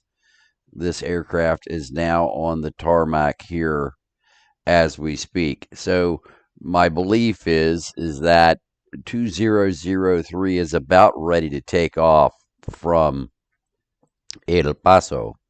And so what they're going to do is 2003 is there on the ground, and 2004, we believe, is going to head for El Paso. We're going to find out here, towards Del Rio. We're going to find out here in just a moment if they're going to go there or if they're going to come down here next to Brownsville again. So wanted to keep you guys updated on what was going on. Again, these are the aircraft that have been involved in this transport of Haitians from Del Rio to El Paso. So we're going to watch this aircraft, see where it goes.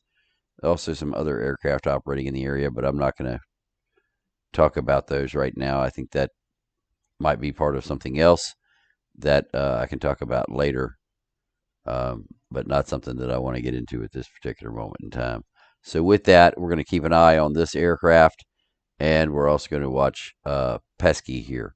So thanks for being here. Like, share, subscribe, share us on your social media. Please make sure you subscribe to this channel as well. Thanks for being here. Comes to people who are resistant to vaccines, not hesitant but resistant. Outside of mandates, is there any discussion going on? Oh, sorry, I'll let you continue and then I'll ask a Discussions going on about messaging and how to reach people who would just say, "I'm never going to take that vaccine." Is there a new approach being discussed outside of the policy that's going to be new rule through the Labor Department? I should be more specific. Yeah. So one, I think if we go back to December, only about 30% of people in this country were willing to take a vaccine. Now we're at over 75% of people who have received at least one dose. So clearly there has been progress made in addressing people's questions, addressing hesitancy or resistance, whatever it may be. And we've taken a range of steps, not just the announcement made just last week about mandates, prior to that. Part of that has been relying on local messengers. Part of that has been making the vaccine broadly accessible to everybody in the country, making it as easy as humanly possible to get vaccinated. And we're going to continue to deploy those tactics as well, because we've seen them as effective, and we've seen them work in a range of communities, getting us to a point of over 75%. Follow up on COVID, please, Jen? Sure. So yesterday, the president, in his remarks, mentioned working together with partners to increase global vaccine capacity, including this upcoming meeting with the Quad. But one thing that he did not mention was anything about supporting the TRIPS waiver or waiving the patent technology at the WTO, which many experts say will be the game changer in terms of boosting global capacity. So is this no longer a priority for the administration? Well, he supported the TRIPS waiver. Excuse me, it's a process being led by our ambassador. It's an ongoing process. We said from the beginning it would be a lengthy process. I have not seen many advocates say this is the silver bullet and the thing that is going to provide everybody with vaccines around the world. It's something the president supports. We support in his administration, and there is an important global process that is ongoing. What we feel our role is also is not just providing, as the world's biggest provider of vaccines to the global community, more than every other country combined, but also working with our Quad partners to produce at least 1 billion vaccine doses, boosting vaccine manufacturing in South Africa to produce more than 500 million single-dose regimens in Africa for Africa, ensuring we're increasing capacity around the world and increasing and sharing know-how with the global community as well. All of these steps are essential, and certainly we continue to support the TRIPS waiver. I just want to get around to a bunch of people. Go ahead. Thank you, Jen. Maybe Jen, just to clarify, yesterday DHS said that they will not be sending migrants at the Texas border to Guantanamo. But there's still conflicting media reports about this. Can you definitively clarify whether or not the administration will send migrants at the border to Guantanamo? We will not. There's never been a plan to do that. I think there was some confusion related to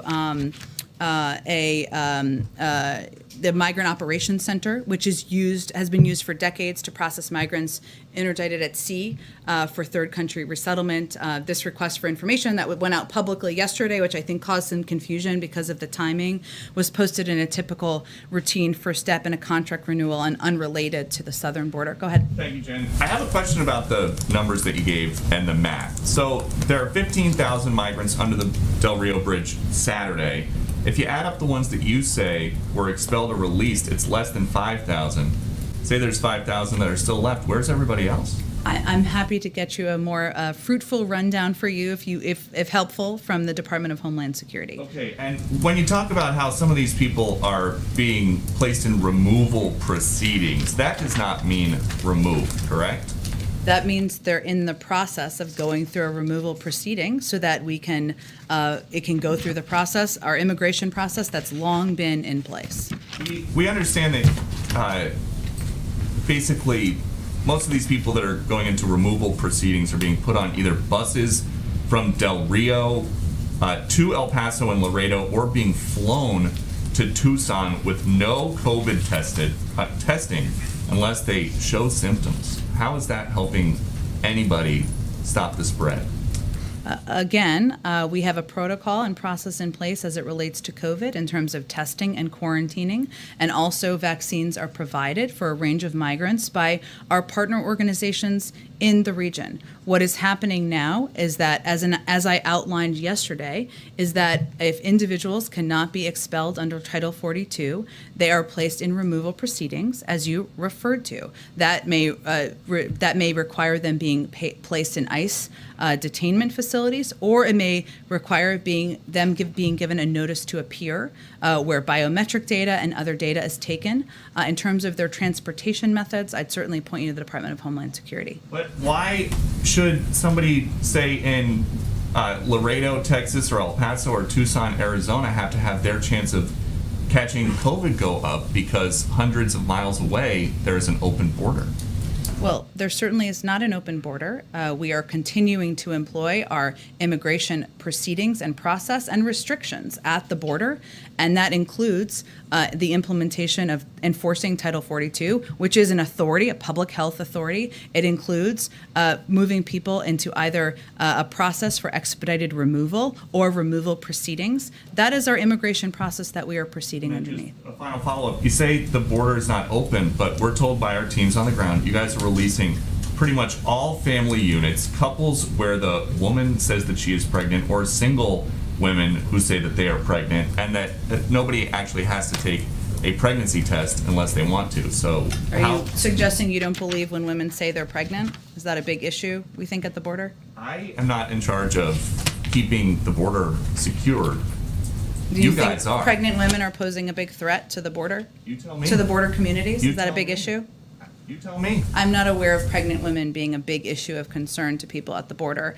What I will note for you, Peter, is that, as I said earlier, there is a process if people cannot be expelled under Title 42 for a range of reasons. Some of that is because countries they came from or other countries, including Mexico, may not be accepting families with children under the age of 7. They are placed in removal proceedings. Those removal proceedings require them to either go to a detention facility or require them to go get a notice to appear, and including providing their biometric data and otherwise, so that they can be, we can ensure we know where they are, and we can ensure we know when they're going to come back. So that's what the process is. If there's a big outrage about pregnant women, I'm not tracking it. The issue is not about pregnant women. The issue is the border open or is the border closed? Because my understanding is that a lot of this is happening on this side of the border. I think you know the answer to that question, and I just conveyed clearly that we're implementing our border restrictions, including Title 42, including making clear that people who are coming through irregular migration, this is not the time to come, and they will be placed in removal proceedings. Go ahead. Hi, Jen. Yesterday, Minority Leader McConnell and Senator Scott held a news conference in which they essentially argued Democrats control the White House and both chambers of Congress, so it's completely on them to raise the debt ceiling.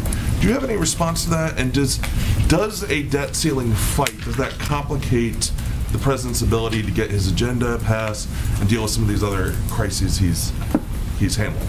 Well, let's just take a step back here. So these same Republicans, including Leader McConnell, or former Leader McConnell, no longer leader, including Senator McConnell, who felt during the Trump administration that we could absolutely not risk defaulting. That would be devastating to our economy. I can provide you the quotes. I have the receipts. He, at the same time, feels that way, or they all feel that way, but they are refusing to vote to increase the debt limit. So what are we doing here exactly? They are playing with the faith and credit of the United States Treasury. This is not a game to the president. This is our economy. This is not about partisanship. This is about doing what has been done 80 times in the past and raising the debt limit, including 3 times under the last administration, even after $2 trillion in Trump tax cuts that were unpaid for were passed. So that's my comment on that. What was the other piece of your question? Okay, and before she goes into that, well, guess what? We were right again. So we have been watching this morning this C-130 U.S. Coast Guard aircraft number 2003 that earlier this morning departed out of Del Rio, Texas, en route to El Paso. And in doing so, we tracked it, monitored its radio traffic, and we've been monitoring these 2 Coast Guard aircraft who've been doing this now for days. So 2004 is up here, is en route to Del Rio now. 2003 is in El Paso. Well, that was interesting. It just disappeared off the map. Love how they do that shit. But anyway, 2003 was up here.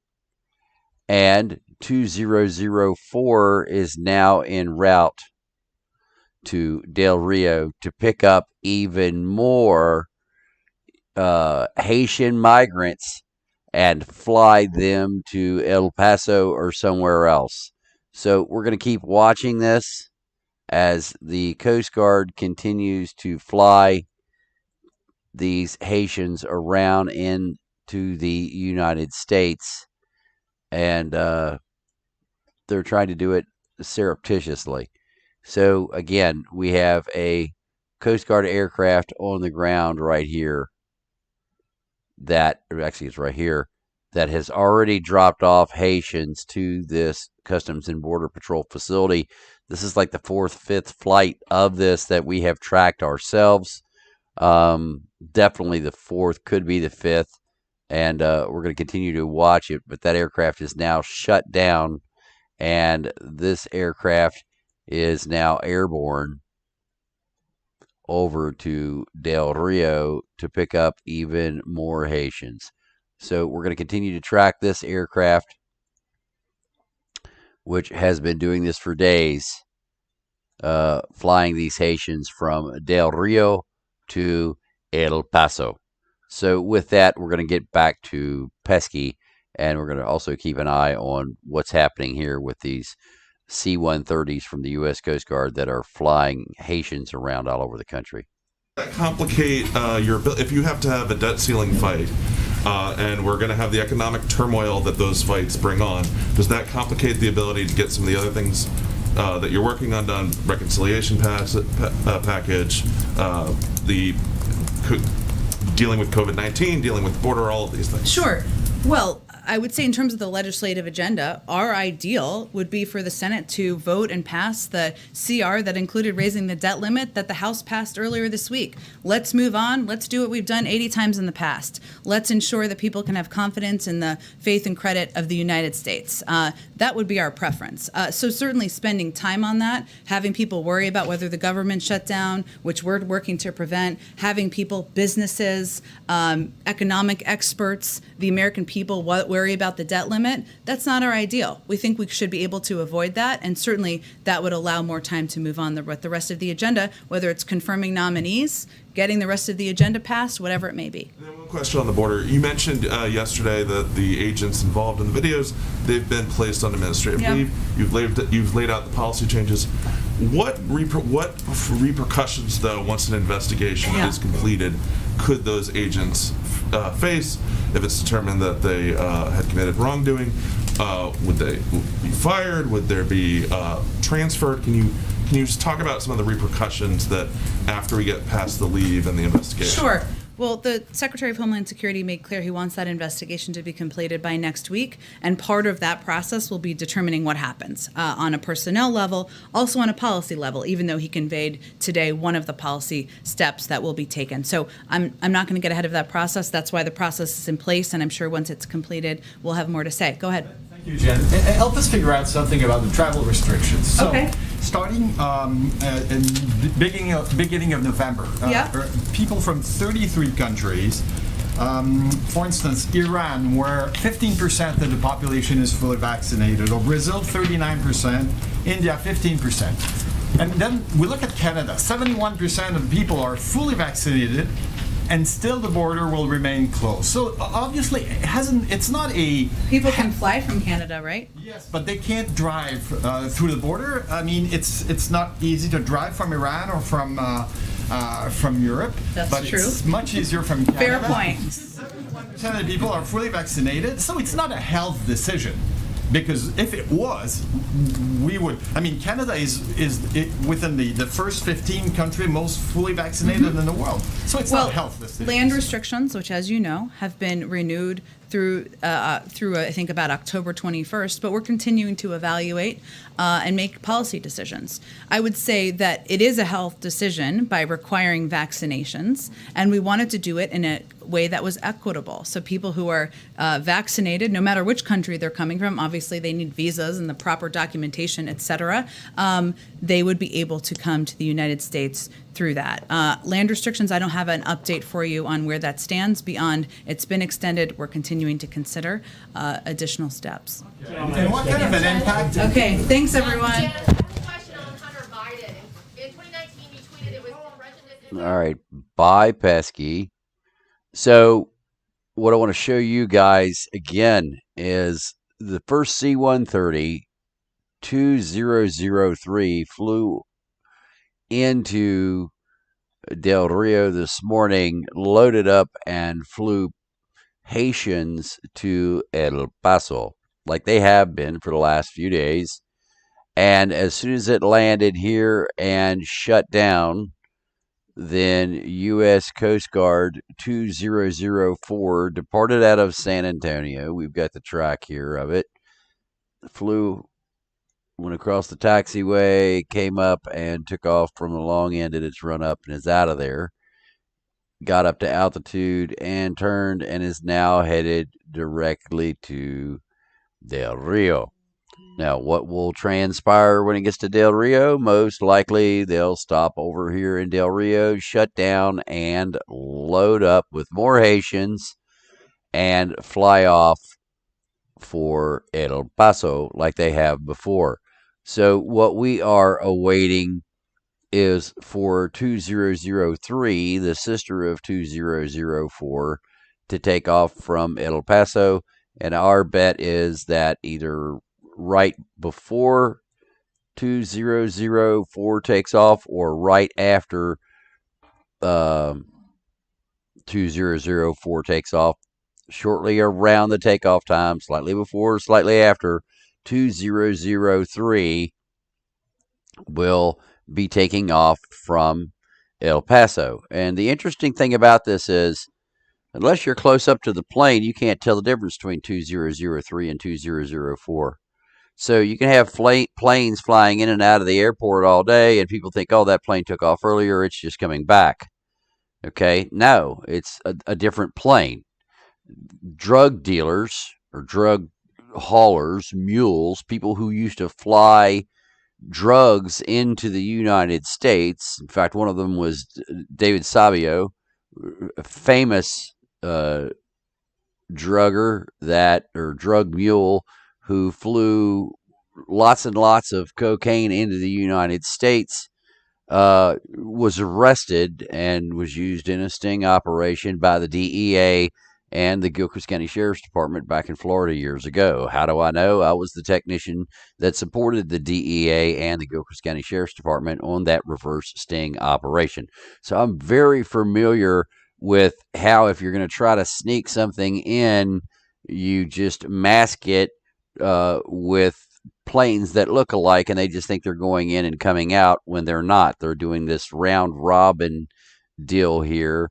So as we can see on the screen, 2004 is inbound to Del Rio, and we're also going to keep eye on 2003, which, gee, like I said, is now fired up and leaving. Now, this is the pattern that they do. They've got this worked out, okay?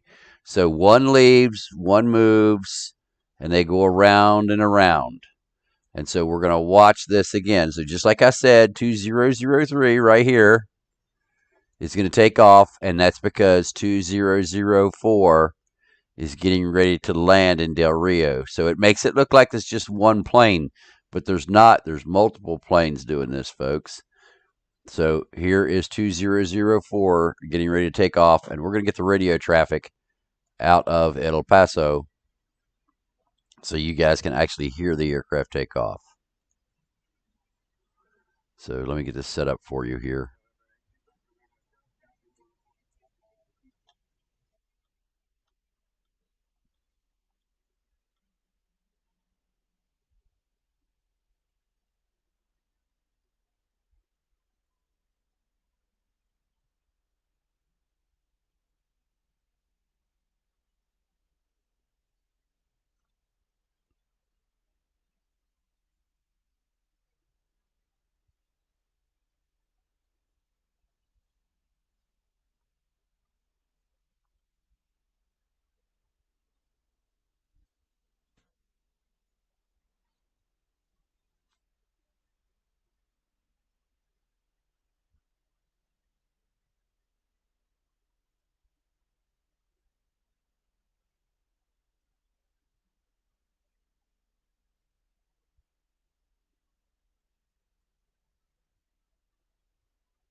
Notice this plane, it followed it in as well. Just wanted to note that. And this plane over here, which is 2004,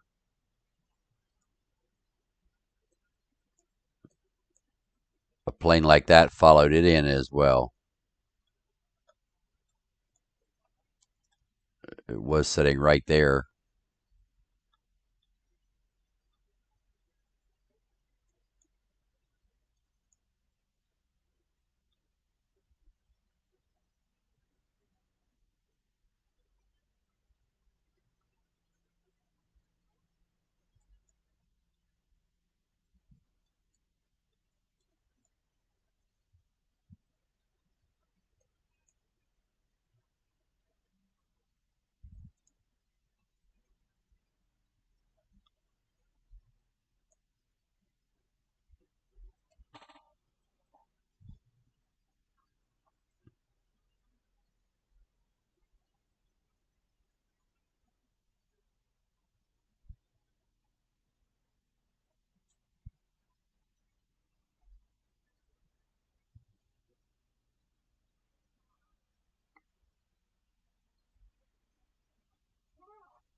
All right, and we're still waiting for Coast Guard 2003 to get permission to take off here.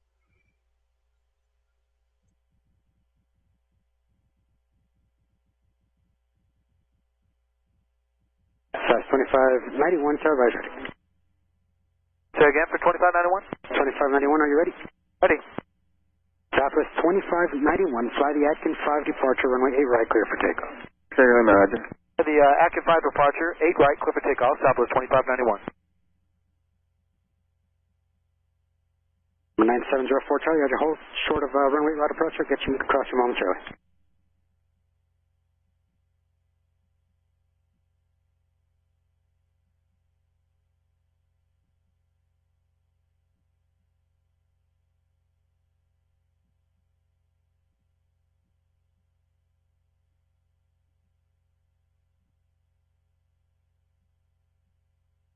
South 4870, get you on here in about a minute and a half, traffic good departure corridor. Service terminator, Squawk VFR, free change approved, good day.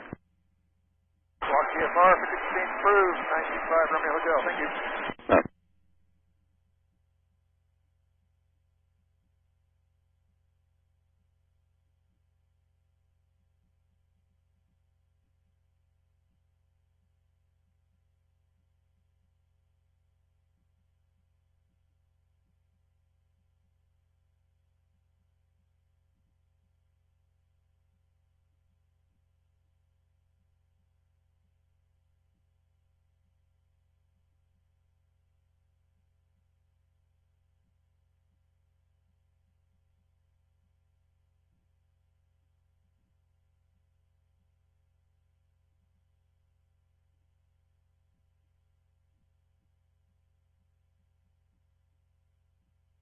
For 9704 Charlie, cross runway 8 right approach, taxi to parking via Lima uniform.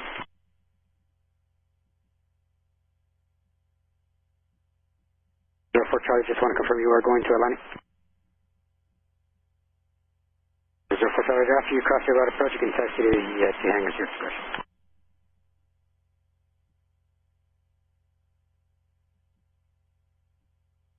Now 21, tower flight standby.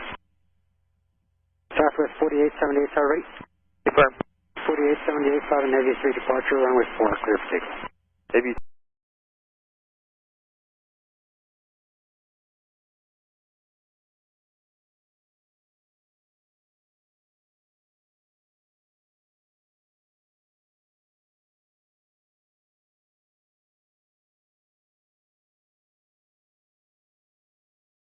Okay, so we're here. Here we are seeing Coast Guard aircraft 2003 now departing after dropping off Haitians at the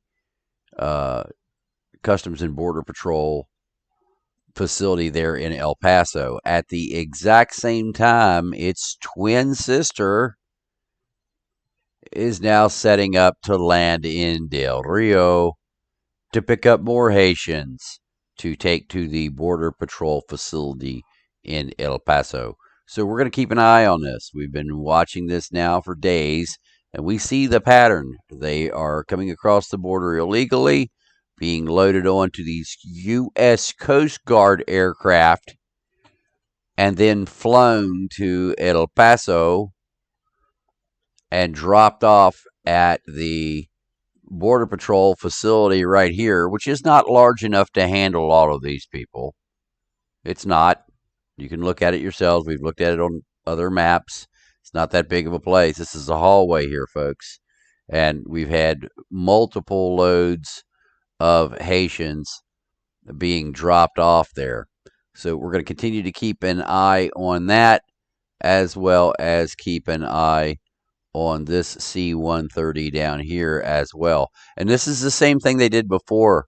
What they did was they flew over in the area and then they jog off and go up and around and come back in, so it doesn't look like they're coming from San Antonio.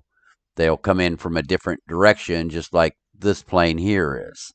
So we're going to see if this one goes back to San Antonio or if it goes to El Paso, or excuse me, Del Rio. So we'll find out here shortly, but we're going to keep an eye on these two birds. This one here,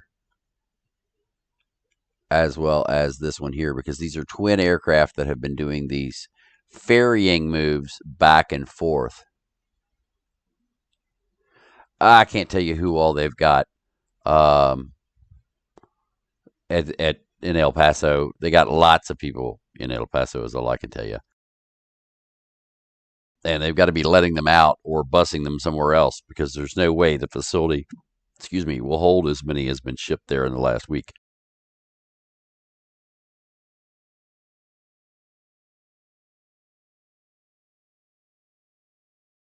Well, it's real simple, Chinook. They come across the border illegally. CBP says that they're going to start the deportation process and loads them on U.S. Coast Guard planes. And rather than flying them back to Haiti, oh, hell no, they fly them further away from Haiti. They fly them up to El Paso, Texas, and let them off. And they're doing it in airplanes that are twins of each other, so it looks like the same plane going in and out, even though it's not. So here is the second aircraft going in, and it will land at Del Rio. More likely, the other aircraft, C-130 here, will then go back and land in San Antonio as they do this round robin. And see, this one just took off, and so this one will come back and land. So it looks like it didn't do that long of a flight, but it did. And so this one will do the exact same trick. It'll come in, land here in Del Rio. This is their modus operandi. It will land here, and rather than going to the terminal, which is down here, it goes up here. And they load up the Haitians, and then it flies out and goes to El Paso again.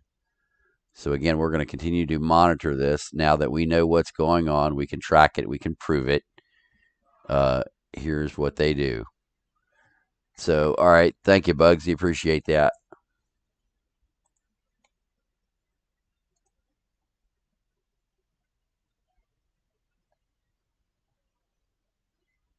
Yeah, I was looking for that and did not see that earlier. So Bugsy's letting us know that evacuations are taking place at Sky Harbor Airport in Phoenix here, and let's get some audio of that.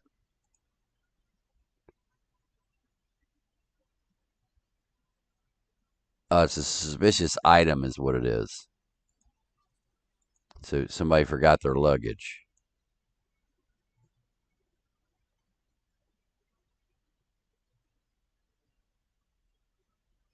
Yeah, the situation's been resolved. They're returning to normal.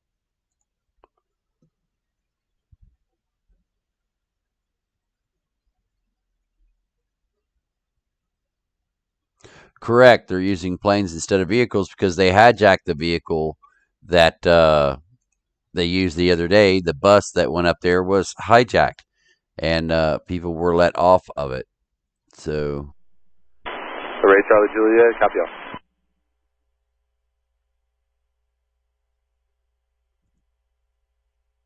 Number 4 Papa Top, proceed on course, contact departure. Have a good day.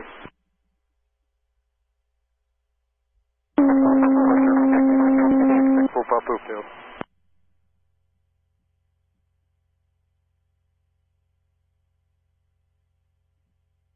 Aircraft calling El Paso Tower and answer, say again. Paso departure, Sierra 66, Full Papa Hotel, departed El Paso for Sierra Blanca. Are you aware of our informal VFR corridor south of the mountain known as downtown?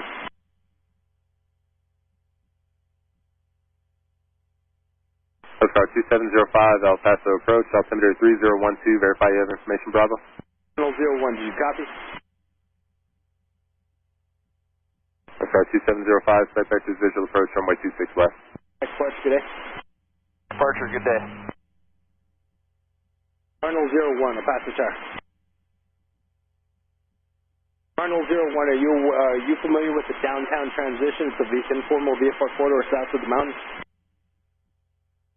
Arnold 01, so basically departing VFR, we're going to give you a left turn on course. You basically make a left turn. Once you're at altitude, you feel comfortable over the mountain, you can proceed on course westbound.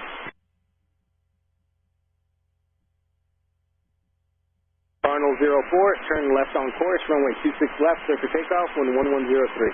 Car 2003 is passing 6,000 for 17,000 off El Paso.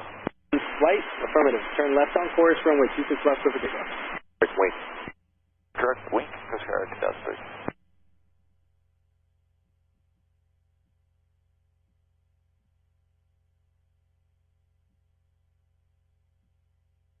Is administered as a 0.3 milliliter intramuscular. Air 188 Lima Lima, El Paso approach, flight vectors visual approach, runway 26 left. We're going to jump over to the Pfizer Biotech COVID conference that's taking place now. This just started moments ago. Let me get this up for you guys. Flight 382 past that. For some discretion, we'll call and get you time information. Bravo, current. All right, thanks so much. Yeah, Bravo.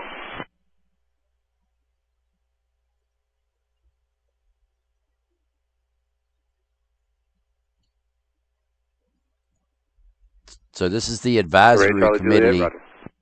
Let me mute that.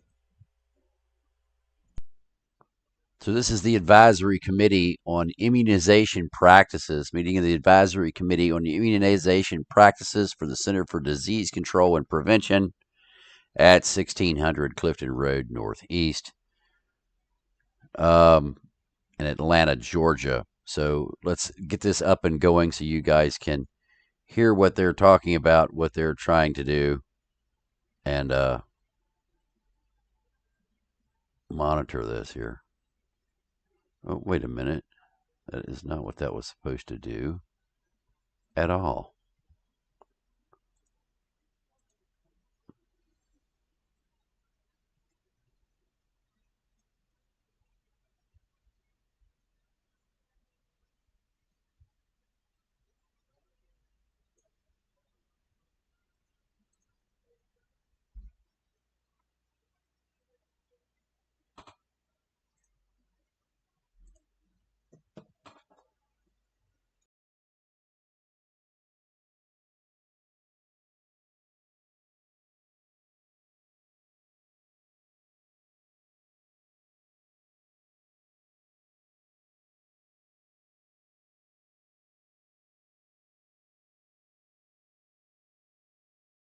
Risk discussion.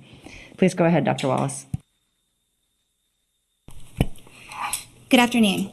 Next slide, please. This presentation will focus on the benefits and risks of the Pfizer-BioNTech COVID-19 vaccine booster dose. Next. Next slide, please.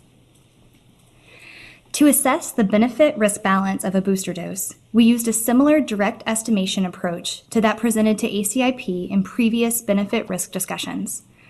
Benefits were calculated per million doses of Pfizer-BioNTech COVID-19 vaccine booster.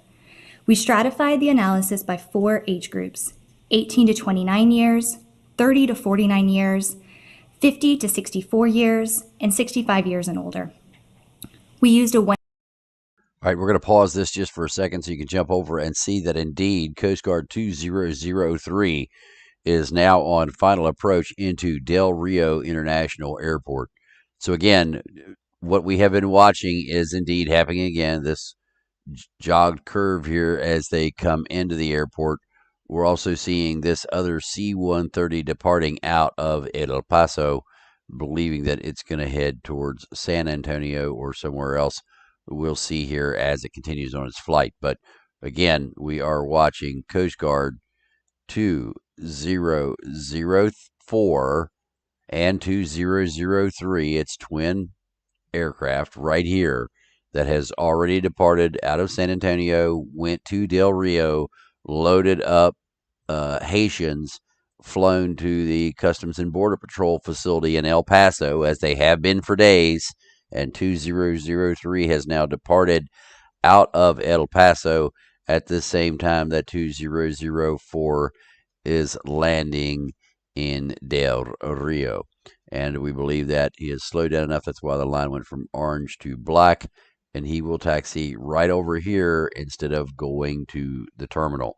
This is the type of activity that our government is continuing to do every day, and hiding the dispersion of these migrants all over our country. And see, gee, looky there.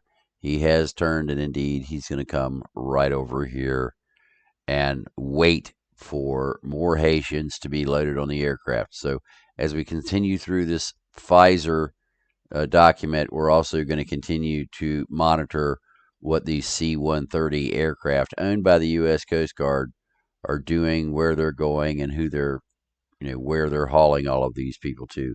Notice that 2003 is now starting to turn more southbound from eastbound. We're going to see if they line up for San Antonio like they normally do, or come straight back to Del Rio. Most likely they will go to San Antonio, as that has been the pattern of operation for a number of days now.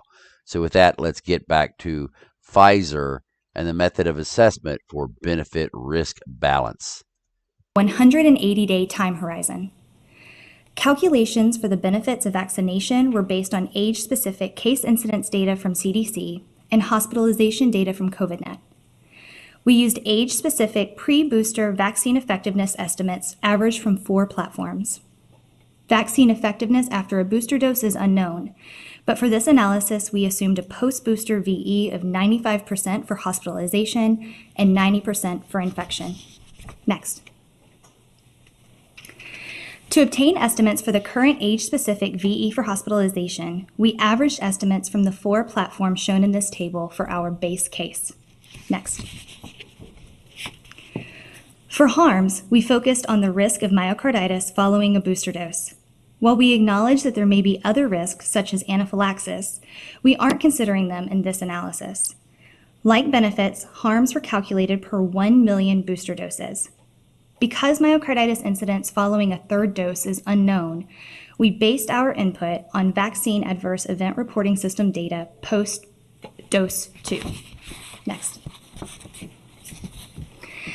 This slide shows the reporting rates of myocarditis following Pfizer-BioNTech COVID-19 vaccination per million doses administered by age and dose number in the 7-day risk period following vaccination. As you can see, the incidence of myocarditis is highest among young males following dose 2. Next. We performed sensitivity analyses to account for the large amount of uncertainty in the model inputs. We varied estimates for how much a booster dose would increase VE. We varied estimates for what VE is currently and modeled increased VE waning by decreasing current VE estimates by 5% intervals. And finally, we modeled variable risk by considering myocarditis incidence seen after dose 2 and 2 times that seen after dose 2. Next. The framework by which we approached the booster dose benefit risk analyses was to first evaluate the benefits versus the risks of the COVID-19 booster dose. Then we evaluated the differential benefits of booster doses by age groups.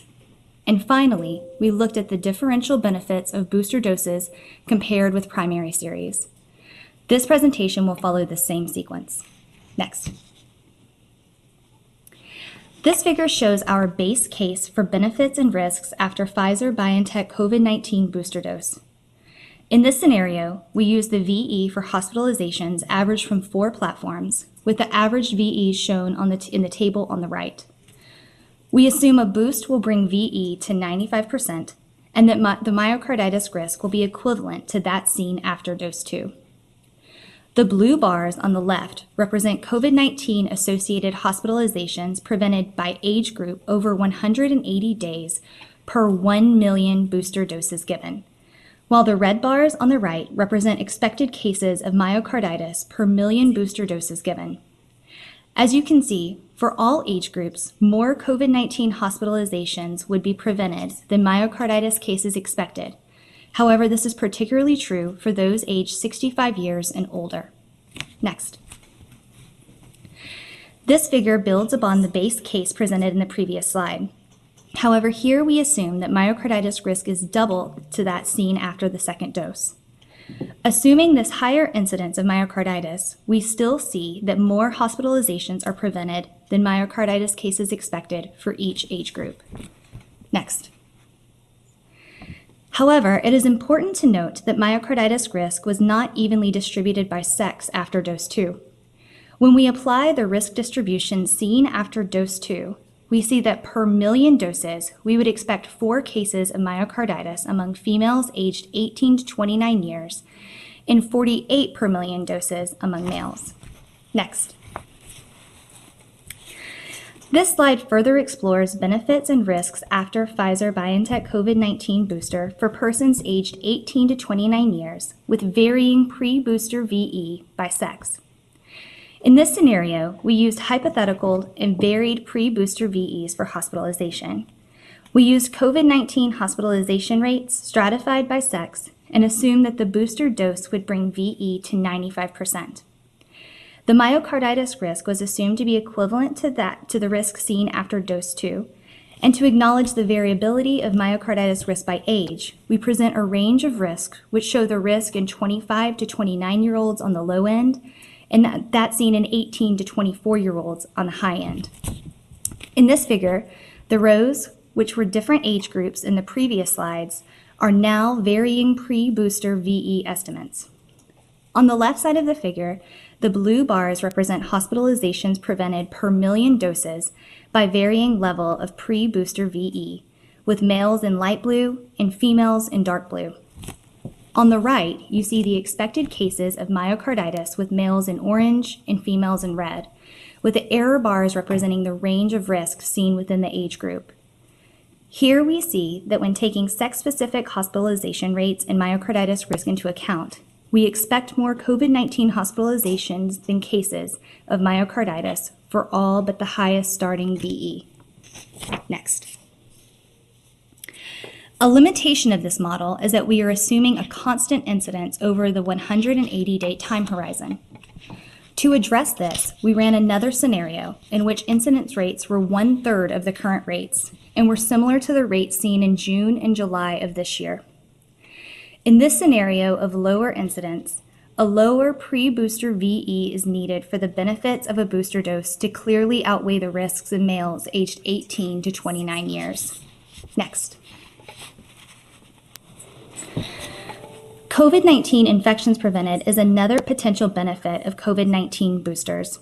In this figure, we included potential cases prevented by assuming a current VE for infections around 78% from Scobie et al., and a boosted VE against infection of 90%. In this figure, the rows once again represent different age groups. On the left side of the figure, the blue bars represent hospitalizations prevented, while the purple bars represent infections prevented. When considering infections as the benefit of interest, we see that by giving 1 million booster doses, we could prevent between 7,500 to 10,000 infections over the next 6 months, with the most infections prevented among those aged less than 50. Next. On this slide, we are looking more explicitly at the differential benefits and risks of booster doses in persons aged 18 to 29 years compared with those aged 65 years and older. This figure continues to build on our base case for pre-booster VE against hospitalization. On the horizontal axis, we have varied estimates of post-booster effectiveness against hospitalization, and on the vertical axis, we see the change in risk of hospitalization per million doses. The blue lines represent the benefits of a reduction in COVID-19 hospitalizations, with the light blue shading representing the uncertainty that exists. The red lines represent the harms of an increase of myocarditis. Estimates for those aged 18 to 29 years are represented by solid lines, while those aged 65 and older are represented by dashed lines. While benefits outweigh the risks for most potential post-booster VE estimates, the benefits obtained by those aged 65 and older are an order of magnitude larger than benefits obtained by those aged 18 to 29 years. Next. Another way to think about this is the number needed to vaccinate. This figure represents the number needed to vaccinate with a booster dose to prevent 1 hospitalization over 6 months. Looking at the far right column, we see to prevent 1 hospitalization over 6 months in those aged 65 years and older, we would need to vaccinate 481 people. Prevention of 1 hospitalization in persons aged 18 to 29 years would require vaccinating 8,738 people. To prevent 1 hospitalization, we would need to vaccinate 19 times as many 18 to 29-year-olds compared to those aged 65 and older. As mentioned previously, the scenario is based off of current incidence, which is high. As incidence decreases, these numbers needed to vaccinate will increase. Next.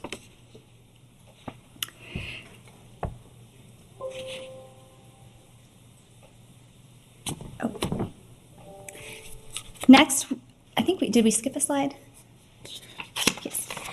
This slide expands upon the previous slide shown by showing the number needed to vaccinate with booster doses to prevent 1 hospitalization, represented in blue, or infection, represented in purple.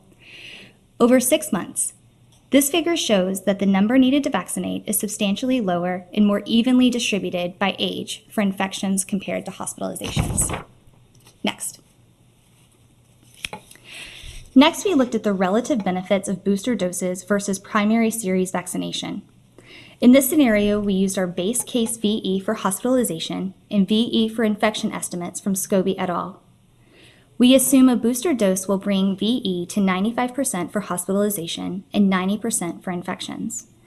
To calculate hospitalizations prevented by a primary series, we assumed 1 million doses were used to provide 500,000 primary series, and that the primary series provides 95% VE for hospitalization and 90% for infection. These results will be presented as number needed to vaccinate. Next. On this slide, we see the number needed to vaccinate to prevent 1 hospitalization over 6 months, comparing the booster dose in blue to the primary series in green. The number needed to vaccinate is substantially lower for all age groups for the primary series as compared to the booster dose. For those aged 65 and older, you need to vaccinate 10 times as many people with a booster dose to prevent 1 hospitalization compared with primary series vaccination. For persons aged 18 to 29 years, the number needed to vaccinate is 22 times as high for booster compared with the primary series vaccination. Next. This analysis has several important limitations. The benefit-risk analyses are very sensitive to pre-booster vaccine effectiveness estimates, and effectiveness estimates for Delta variant are limited. The available age-specific U.S. data are based on month of COVID-19 onset, not on duration since vaccination. The preferred pre-booster data would measure effectiveness by duration since second dose. Post-booster effectiveness and post-booster myocarditis risk are unknown and based on available evidence from the primary series. Early data has corroborated these estimates. Finally, the model assumes static incidence in VE over a 6-month period. Next. In summary, This was a direct benefit risk assessment for Pfizer-BioNTech COVID-19 vaccine booster and myocarditis, which considered individual benefits of vaccination versus individual risks. Using current VE estimates, the benefit-risk balance is most favorable for adults 65 years of age and older and shows smaller benefits for the population less than 65 years of age. The benefits increase in scenarios with lower VE for prevention of hospitalization in cases, which could be seen with those at higher risk of severe disease. The risk of myocarditis after a third dose of mRNA vaccines may vary by age and sex. The highest rates of myocarditis after the second dose were seen in younger males. Next. In this presentation, we discuss the benefits and risks of Pfizer-BioNTech COVID-19 booster dose by age. For benefits, we focus on the prevention of COVID-19 hospitalizations and cases, but there may be other additional benefits, such as prevention of deaths and possible prevention of transmission. For risks, we focused on the risk of myocarditis following vaccination. However, there may be other risks, such as other rare events after mRNA vaccines and short-term reactogenicity. Next. There's a fantastic team responsible for the work I presented and many collaborators both within CDC and externally that contributed data to make this analysis possible. Next. Thank you. Thank you so much, Dr. Wallace. This presentation will be open for questions related to this presentation. We will open it up for broader discussion following the other two presentations. So first, I'll ask if there are any members of the ACIP who wish to ask any questions, and then we'll move to our liaisons. Dr. Maldonado, I see your hand up. Please go ahead. Yes, thank you very much. That was a wonderful presentation. A really very clear explanation of the risks and benefits stratified by a number of categories. I did want to ask one question about equity and race and ethnicity, because, for example, in California, we know that among Latinos, 39% of deaths occurred under 65 as compared to 15% on white individuals and 31% among Black individuals. So if you look at the data around race and ethnicity, there may be a disproportionate number of deaths and potentially hospitalizations as well for underrepresented minority groups under 65. So I wonder if you took, or you were able to parse the data out to look at race and ethnicity. Yes, thank you for this question. In this analysis, we did not cover that, but I think this will be covered more explicitly in the ETR presentation. Thank you. Are there any additional questions?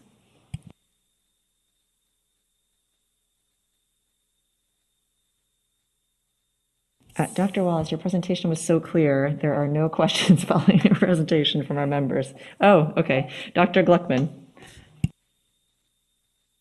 Yes, you commented briefly at the end of the presentation that the risk of transmission wasn't really considered in the modeling. If I think back to the approvals around Prevnar dosing in the elderly, it was eventually kind of concluded that the biggest impact had to do with the immunization using that vaccine in younger people. Do you have any way of thinking about the extrapolation about the benefit in people at higher risk by reducing the amount of circulating virus? And do you think that that's important? Yes, thanks for that. And we agree that that's a very important point. But at this point, we just don't have any data on transmission and how boosters may impact transmission.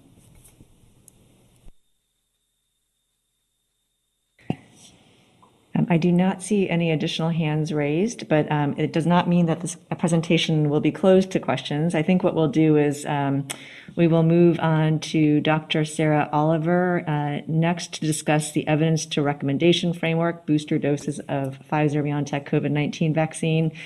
And Dr. Kathleen Dooling will discuss clinical considerations, and then we can open up the entire session for questions at that point. So Dr. Oliver, please go ahead.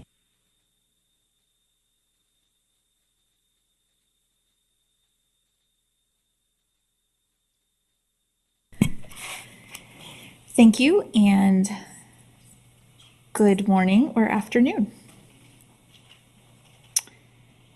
Next slide.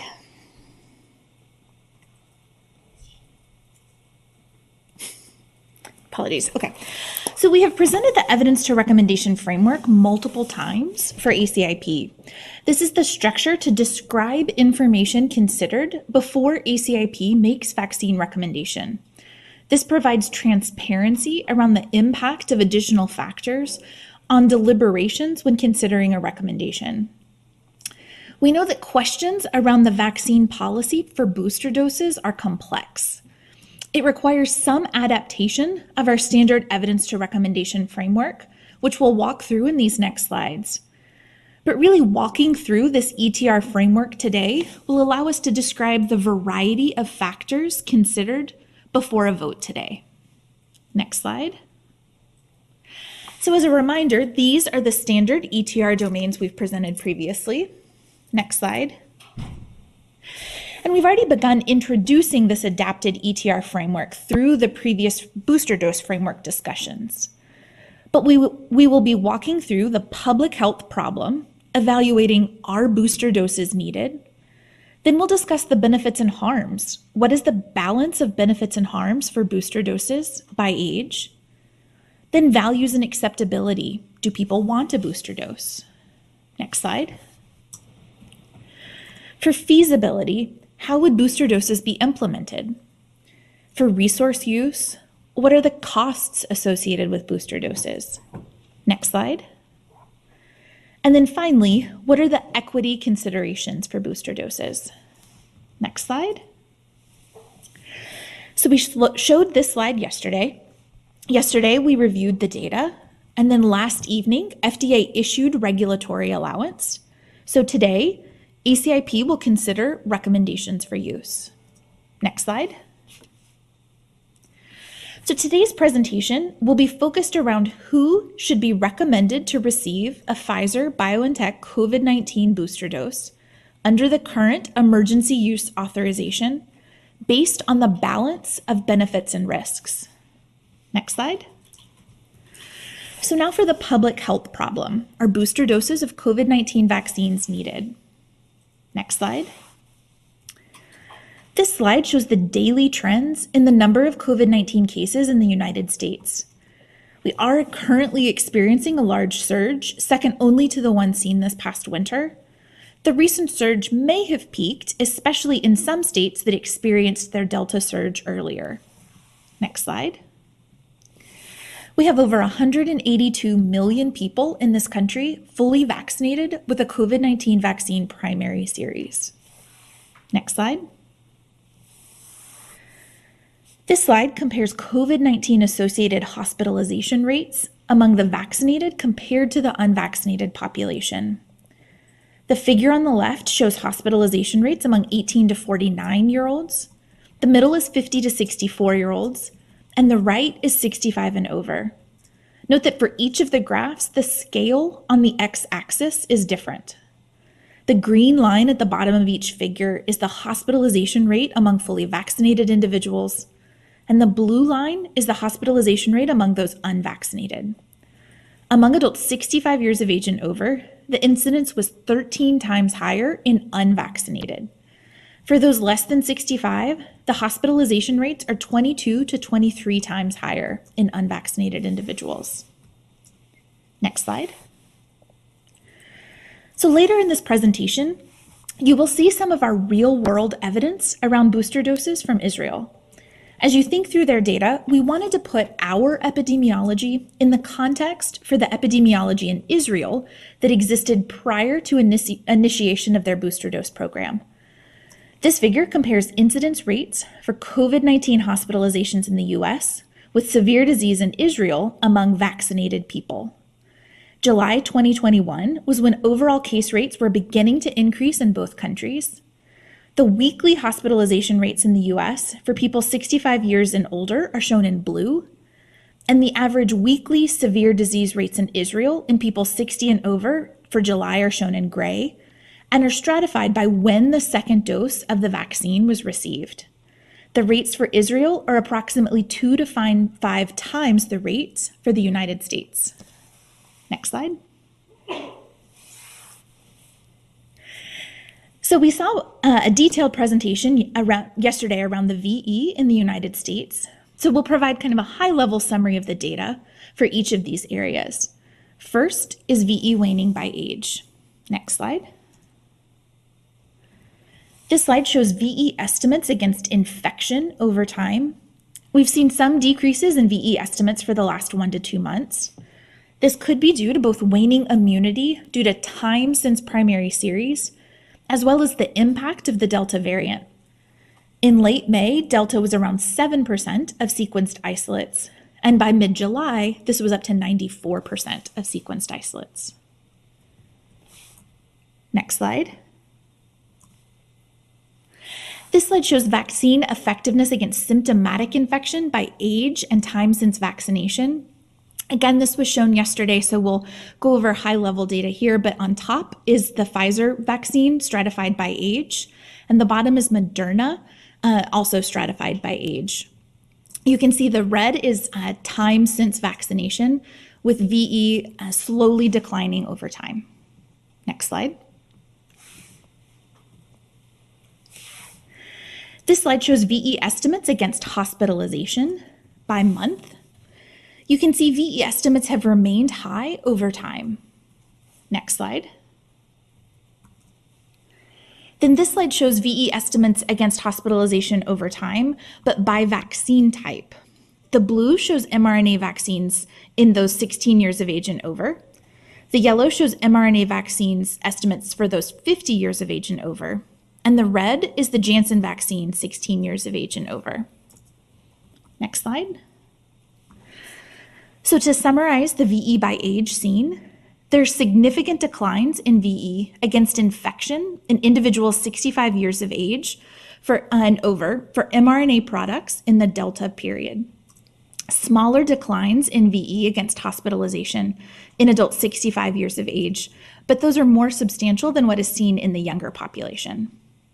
Among adults less than 65 years of age, the vaccines remain effective in preventing hospitalization and severe disease. However, the vaccines may be less effective in preventing infection or symptomatic illness due to both waning over time and the Delta variant. Next slide. So then is VE waning for those with underlying medical conditions? Next slide. This slide was also shown yesterday with VE against hospitalization by those with underlying medical conditions. There is not a significant difference among VE over time for these medical conditions that had enough persons able to provide an estimate. Next slide. This is another study that evaluated VE against infection among U.S. veterans with underlying medical conditions. This was in the pre-Delta time period, but at that time, the VE was high for both of those with a low comorbidity index and a higher comorbidity index. Next slide. So to summarize the VE by underlying medical condition, currently we have limited data to evaluate VE by a variety of underlying medical conditions. The current data show limited waning in those with at least one underlying medical condition. However, it's important to note that these estimates exclude immunocompromised individuals. In addition, the estimates may not represent effectiveness across all underlying medical condition. VE studies cannot produce estimates for rare and possibly more severe underlying conditions. There's a spectrum of underlying medical conditions with a range of severity, and many may have a varying impact in effectiveness and not fully represented in the estimate shown here. Next slide. So those with high-risk occupations. Next slide. This slide shows VE against infection among healthcare providers, first responders, and frontline workers. We've described this data before, but VE against infection has waned in recent months. Next slide. So effectiveness among healthcare and other frontline essential workers are similar to estimates for the general population for the same age, where we've also seen declines against infection recently. Severe disease among vaccinated essential workers is rare. The previous data demonstrated that VE is waning against infection in this population. We know that the impact of a lower VE against infection may be different among healthcare and other frontline essential workers. And we also know that many in this group were prioritized for early doses of COVID vaccines and will have had longer duration since their primary series. Next slide. So to look at how this data varies by vaccine. Next slide. This slide demonstrates VE estimates by vaccine type. The blue bubbles represent VE estimates against infection, and the red bubbles represent VE estimates for hospitalization or severe disease. On the left, estimates for mRNA vaccines combined, then estimates for the Pfizer vaccine, the Moderna vaccine, and then the Janssen vaccine on the far right. Next slide. This data shows that VE varies by initial vaccine type. Protection against hospitalization for mRNA vaccines are high, though we know from the previous slides that this may vary somewhat by age. And protection against infection is lower for all vaccine types. Next slide. So to summarize for the public health problem, hospitalization rates are 10 to 22 times higher in unvaccinated compared to vaccinated adults. Over 182 million people are fully vaccinated in the US. Although COVID-19 continues to be a public health problem, among persons who have received a primary series, data support continued protection against hospitalization and deaths, and we need to follow long-term outcomes among infections after vaccination. Next slide. So now to discuss the balance of benefits and harms for booster doses by age. Next slide. We'll look at several sub-questions in this population. And first, we're going to look at, are booster doses of the COVID-19 vaccine safe and immunogenic, which will be our grade aspect of ETR. Next slide. This slide outlines the PICO question for grade. The population for grade specifically is persons 18 years of age and over who completed a primary series at least 6 months prior. The intervention is a single dose of the Pfizer vaccine, and the comparison is no booster dose, and the outcomes are listed here. Next slide. This flow diagram shows the evidence retrieval for all records included in our evidence synthesis. 2 records were identified from the International Vaccine Access Center, or IVAC, systematic review of COVID-19 vaccine literature, and 2 were identified through other sources. All 4 were assessed for eligibility, and all 4 were included in the evidence synthesis. Next slide. There are 2 available observational studies for booster doses, both from Israel. Israel began administering a 3rd dose for immunocompromised individuals on July 12th, and for all residents 60 and over on August 1st. Next slide. Oh, sorry, back. Both studies used large data systems and included individuals that had received their 2nd dose at least 5 months prior to booster administration. For both studies, the control population. All right, guys, what I'm going to do is I'm going to shut this broadcast down and bring up another one that's just for the CDC Advisory Committee debate for Pfizer booster shots. That way it's as this as opposed to being as something else, which was the tracking of these aircraft. And let me swatch this out. So this aircraft has now departed out of El Paso, and we don't need this one anymore. And so I got to take this call. But anyway, we're going to shut this down, and we'll be back live here in just a few minutes, folks. Thanks for being here.